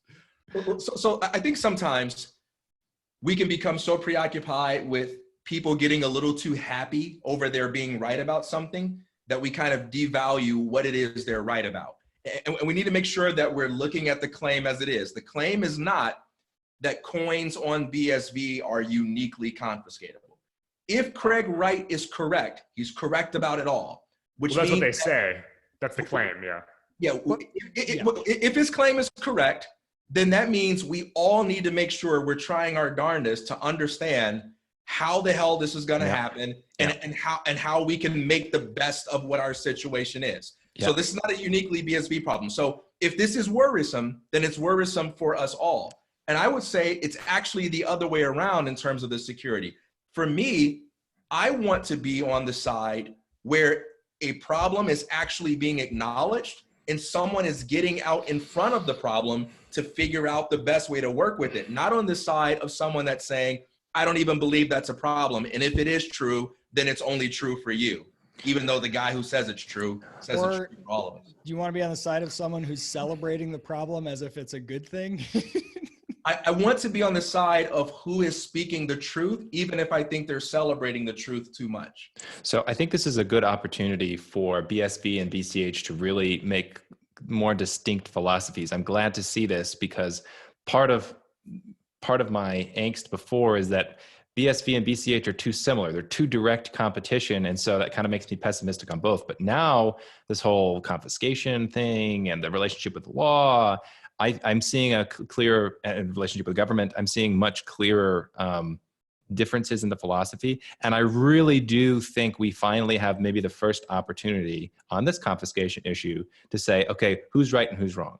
Because if Craig is correct in claiming that on all chains, majority miners can confiscate your Bitcoin, I would say that as a demonstration, he's ahead of everybody. Well, and we would probably expect to see, I think BTC and BCH maybe either collapse or yeah, because that would be such a radical, it'd be fundamental indication of Craig Wright.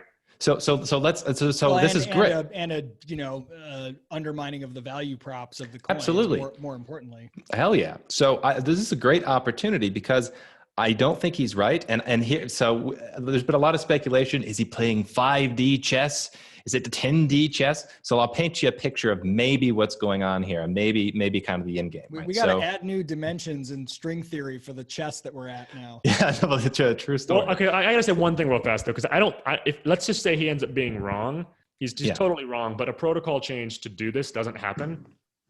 Yeah. If that were the case, I would still think BSV is following a more rational path right now. I think, well, I don't know about that very last part, but I think the value prop of BSV would be way higher if Craig is wrong about this. Well, actually, I'm not sure.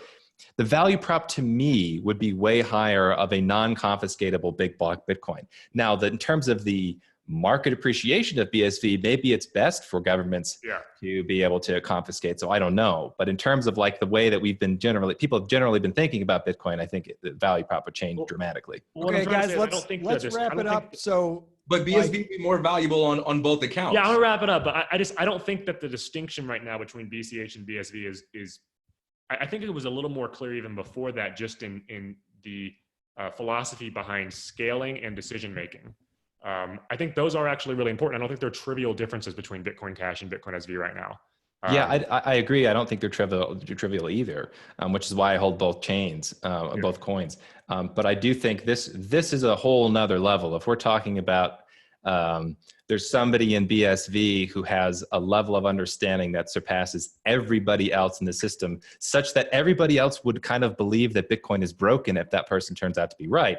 I mean, that's a game changer. Yeah, of course. Yeah, you're right. I do want to give the picture of the 5D chess. All right, here's just the spitballing on the wall here. Okay, so Craig has this obsession with wanting to be Satoshi, and he doesn't have the keys to prove it. Maybe he was involved with the creation, maybe he wasn't. Either story is fine here. Okay, so he decides, you know what I'm going to do? I'm going to harp on this code is law thing, and I'm going to try to make the case that actually law is law and it stands apart from code, and code will conform to law.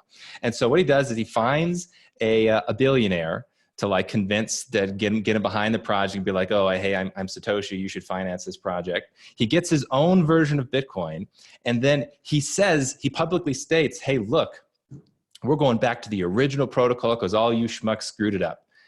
But he knows that in the original protocol, there was some kind of a bug, let's say, such that you can successfully confiscate Bitcoin. And so his master stroke is now to say, aha, look, by declaration of law, I can demonstrate that in the real world, I am Satoshi because I moved the Satoshi keys. When in reality, we're going to look at that BSV blockchain, there's going to be an invalid signature. He's going to go, it doesn't matter if it's invalid because code isn't law, maybe law is law. There's the 5D chess. Well, that would be a funny, yeah, I mean, I'm all for, whatever happens, my mind is open to kind of seeing it. I'm not locked in interpretation. I might have to send this video to my lawyer before we put it out, just to make sure, or add a disclaimer that I disavow All right, let's wrap it up. So if there's something that you think we should have talked about that we didn't, or that you think is worth talking about, you can bring it up, or just bring home some closing statements for a few minutes. I'll throw out there a funny, interesting observation. Steve, you did a marathon interview with Phil Wilson, who I came across from his long blog post and started, following him on Reddit a while before you did that. And I found that utterly fascinating. I found it plausible. I still find it plausible. I think it's very interesting. It fits a lot of pieces. But one thing that I think is funny is the way he described Bitcoin and his claim that this was his idea and whatever, and his vision for it. The part that he described as his vision that I most disagreed with was like, oh yeah, the whole point is to have two economic systems, one for law-abiding citizens and then one for criminals. They get pushed off and they got to use something else and blah, blah, blah. I was like, boy, I don't really like that. And I was like, man, I'm sure glad if his story is true, I'm glad that didn't happen. And he described his story as he and Craig were these antagonists. Well, now the more BSV stuff, the more BSV talks about what Bitcoin is, or they want it to be, it sounds like what Phil was describing. It does. It's so strange and bizarre. So maybe if we have a future video, we can talk more about Phil Wilson or other crazy Satoshi origin possibilities. I think one day I would like to, if I have time, unfortunately it's so long, but to go through and do like an index to that conversation, just because there's so much in there. And I definitely am sympathetic somewhat to people, not to the people who have like a really strong opinion without watching it, but I'm sympathetic to the people who started watching it and were like, what the hell? Like, come on, because he's difficult to understand, because it's a little bit rambly, because there's some, connection issues and stuff like that. You really got to work to listen to it. It's the truth. He added fuel to my great conspiracy that all of crypto is actually a giant con pulled by the nation of Australia on the rest of the world, because the number of crazy crypto people who are Australian is so disproportionate. I'm starting to get suspicious. Yeah, no, it was definitely an interesting interview, and I still keep in contact with him. And I don't know. I would say if one reluctantly is forced to conclude that maybe Craig had something to do with it. He was around at the time, and there are people like Ian Grigg who has kind of sworn essentially that he's been shown enough information that this is the case. Ian Grigg is a longtime cryptographer type. Then I think Phil's story by far makes the most sense, because in Phil's story, Craig can be a liar, a fraud, a charlatan, and even technically incompetent in important areas, which is this weird mix of maybe Craig is like a mind who has access to a lot of the ideas and the abstract, but in terms of the connection between the abstract and concrete, he fails miserably. There's all kinds of pleasant things I think you get from Phil's story that I've not seen anywhere else. And the more you research, the more it seems less plausible that Craig had nothing to do with it, and it is 100% fraud in every way. I just don't buy that story either. I don't think it's plausible that he didn't have anything to do with it now. I mean, personally. I would put it this way. It is a much more difficult story to tell, to explain Craig Wright not having anything to do with the origin of Bitcoin, than it is to explain him having something to do with it, right? Like, I think trying to explain him and his life and everything about him with no connection to the origin of Bitcoin is actually quite a difficult thing to do. There seems to be something there. And I think the hardest story to tell will be one in which he is literally Satoshi and wrote the white paper. I just don't, if you read any of his writing, I would bet the farm that man did not write the white paper. I just don't think there's any conceivable way. So, what's interesting is, first, that perception that he had nothing to do with it is the dominant perception, as I see it, amongst his critics. There's a total lack of nuance in the assessment of Craig's Satoshiness. We talked a little bit about this offline, that the structure of the argument that's used is premise one: if Craig Wright is Satoshi. The premise one is, if Craig Wright is a fraud, he cannot be Satoshi. Premise two: Craig Wright is a fraud. Conclusion: therefore, Craig Wright cannot be Satoshi. And so what you have is this debate where someone like the Seeking Satoshi account or Peter McCormack or Jameson Lopp present some data for why they believe they caught Craig in a lie at some point in his life.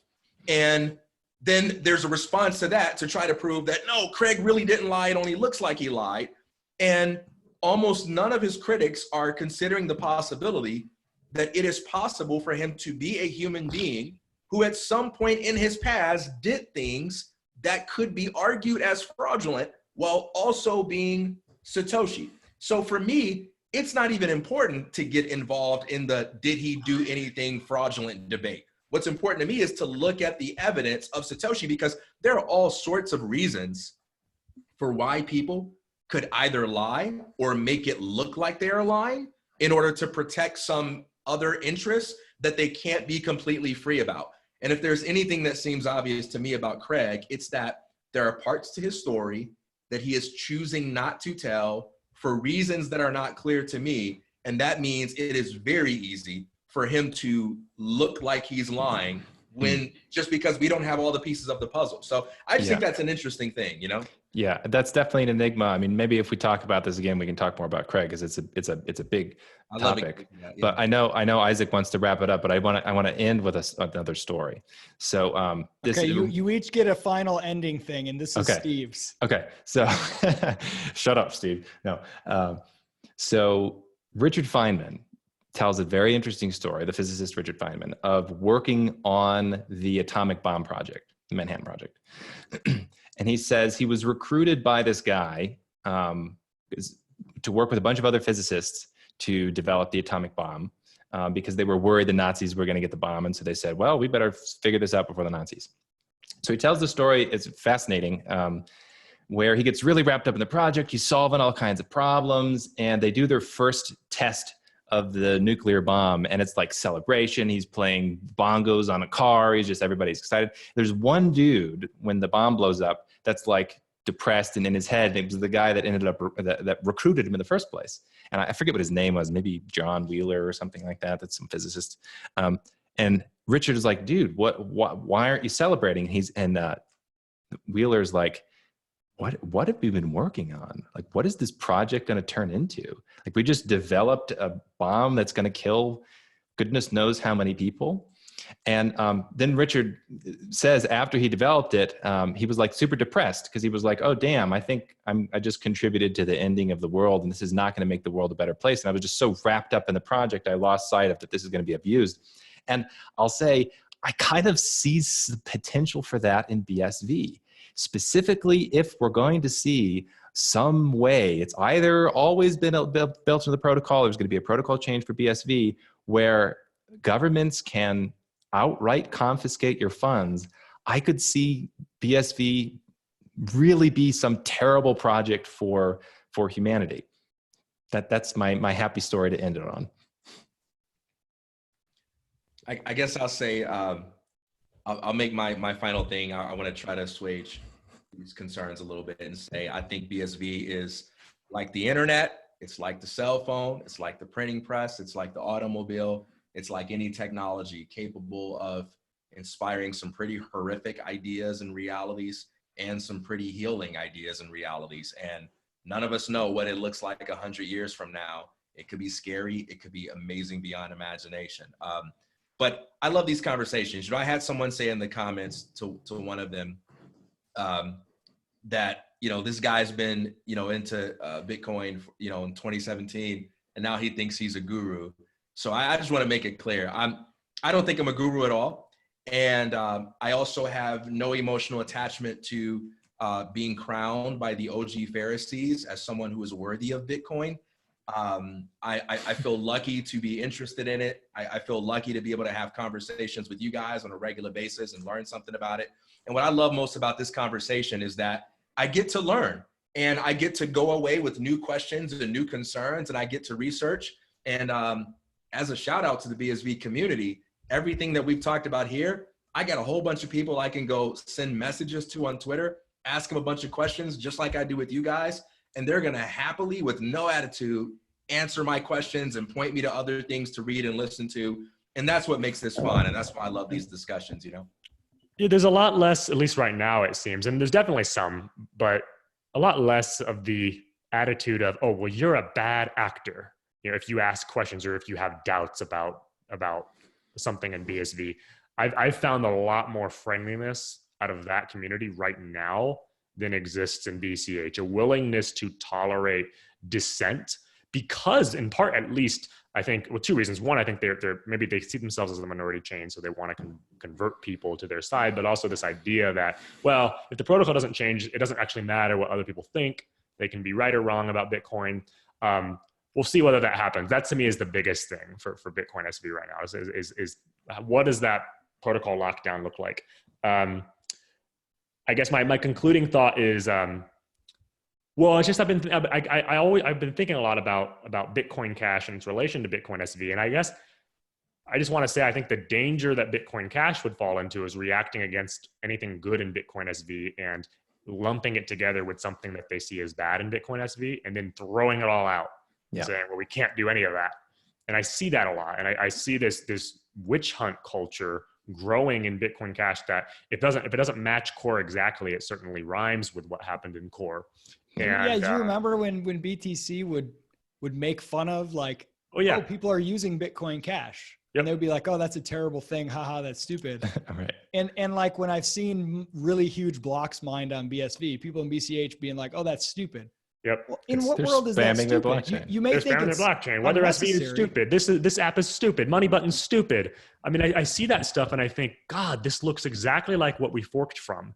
And I guess my thought about these two chains is that it doesn't necessarily have to be one where one succeeds and one fails. They could both fail, right? And I think right now in Bitcoin Cash, like there's this mindset of like, as long as if BSV fails, like we're going to succeed, or vice versa. I don't see that so much. I think if you guys aren't serious and you know, that both sides could lose and we could be stuck with nothing better. And it might be better than the atomic bomb though. What? Might be better than just the atomic bomb. Well, I guess you would have to decide whether BSV in its worst outcome, given your scenario, is an interesting question. Is it worse still than the existing system? Would it in its worst thing, even if you're saying right now it would be such a dramatic difference than what BTC's original idea was going to be, would it be worse than the existing sort of financial system, where the financial system's headed even? Because the financial system right now, as it's headed towards a cashless society, right? I think in large part it's headed towards a society where people are going to be increasingly forced to use things like credit cards and digital accounts, which for all of their wonderful use cases also comes with a very inconvenient fact that everything's being tracked.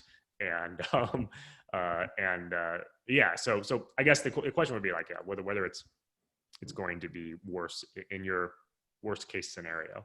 But I'm not sure it's going to be there. I'm not sure it's ever going to get to that point. I guess we'll start seeing something in February.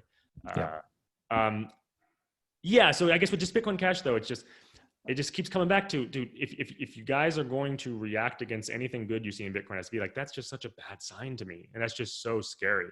I hope that they get their act together a little bit. I just want to comment on that because I know, I think of the last time we had this conversation, there's like a Reddit thread and people chose the most reasonable things we were talking about that was the universal BCH philosophy as of a year ago. And it was like, oh, well, Steve can't be a BCH supporter. And it's very clear Derek is a BSV supporter because they said things like, you know, we need to signal high transaction capacity right now. Like the most reasonable proposition ever. Like, oh no, that sounds like what a BSV supporter would say. That sounds like Craig Wright, which means it must be wrong. Exactly. And if they're going to do that, I mean, it doesn't really matter what BSV does, right? BSV could, in theory, be a total shit show. But if they're going to act like that and make that sort of a guiding philosophy behind the way the protocol proceeds in the future, then I don't see them succeeding either. And it seems like it's better that we all just sell our coins. Maybe I'm just getting really black-pilled by this conversation. So I just want to close by saying, first, thanks guys. This is awesome. And just like last time, it went much longer than I assumed, and we could probably go all day, but for the sake of normal lives that we hopefully are carrying on, we should wrap it up. But I thought that something was interesting with the last video. There was a lot of people that were like, some debate, they all just agree with each other, blah, blah. Okay. I never put debate in the title, and this one isn't a debate either. It's a discussion. The second thing is, it is possible for multiple things to be true. For example, it is possible for someone to want Bitcoin Cash to succeed while thinking that it's unlikely that it will, or to want BSV to succeed while thinking that it's unlikely that it will. Those are possible. It's possible to think in terms of probabilities, which is exactly how I think about this. Yeah. I want the version of Bitcoin that I got excited about when I first came across it, something like that, to succeed in the world. And I love these discussions because they help me assess the probability of that. Not only for where I invest or hold coins, where I get involved on Twitter, how much attention I pay.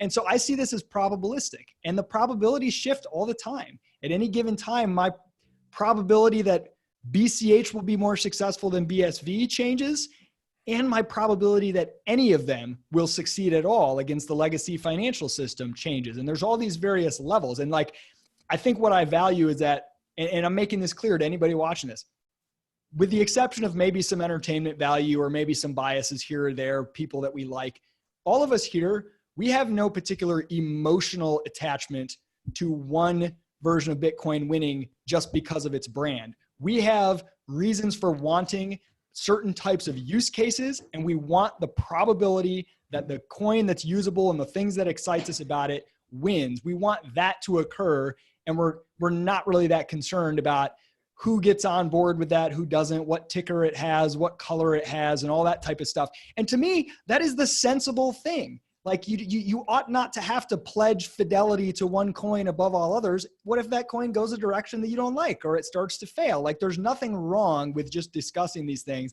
And that's exactly what we're doing here. So hopefully we'll bring a little more reasonability. Anybody have anything else they want to throw out there? Of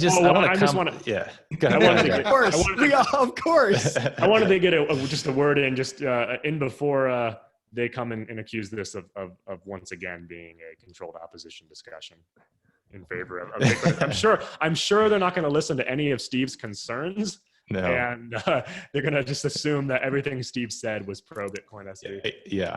Well, so I want to piggyback on what you said, Isaac, because there's a sense in which a lot of people right now in Bitcoin Cash do have a very strong emotional component, specifically because of Craig.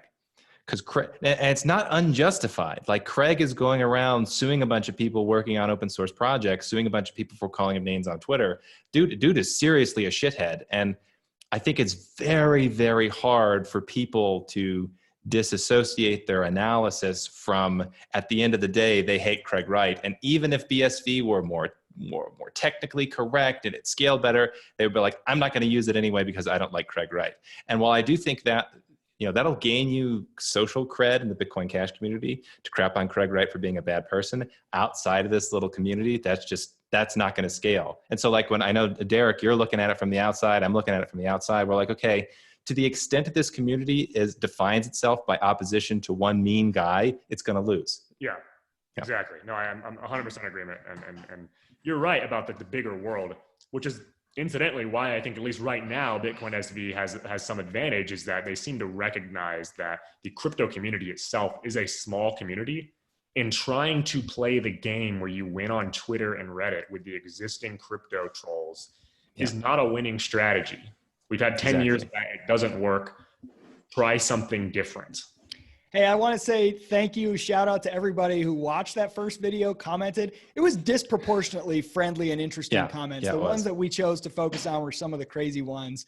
And I will say I had disproportionately friendly, interested comments from BSV community. BCH was a little bit less so, but there was some like Nicodemus in the night BCH people that kind of like privately were like, hey, that was a really good discussion, but I'm not sure what will happen if I say this publicly. So I don't know. Apparently we went off the reservation according to some, but guys, this was awesome. We'll have to do it again. Thanks, guys. See you guys.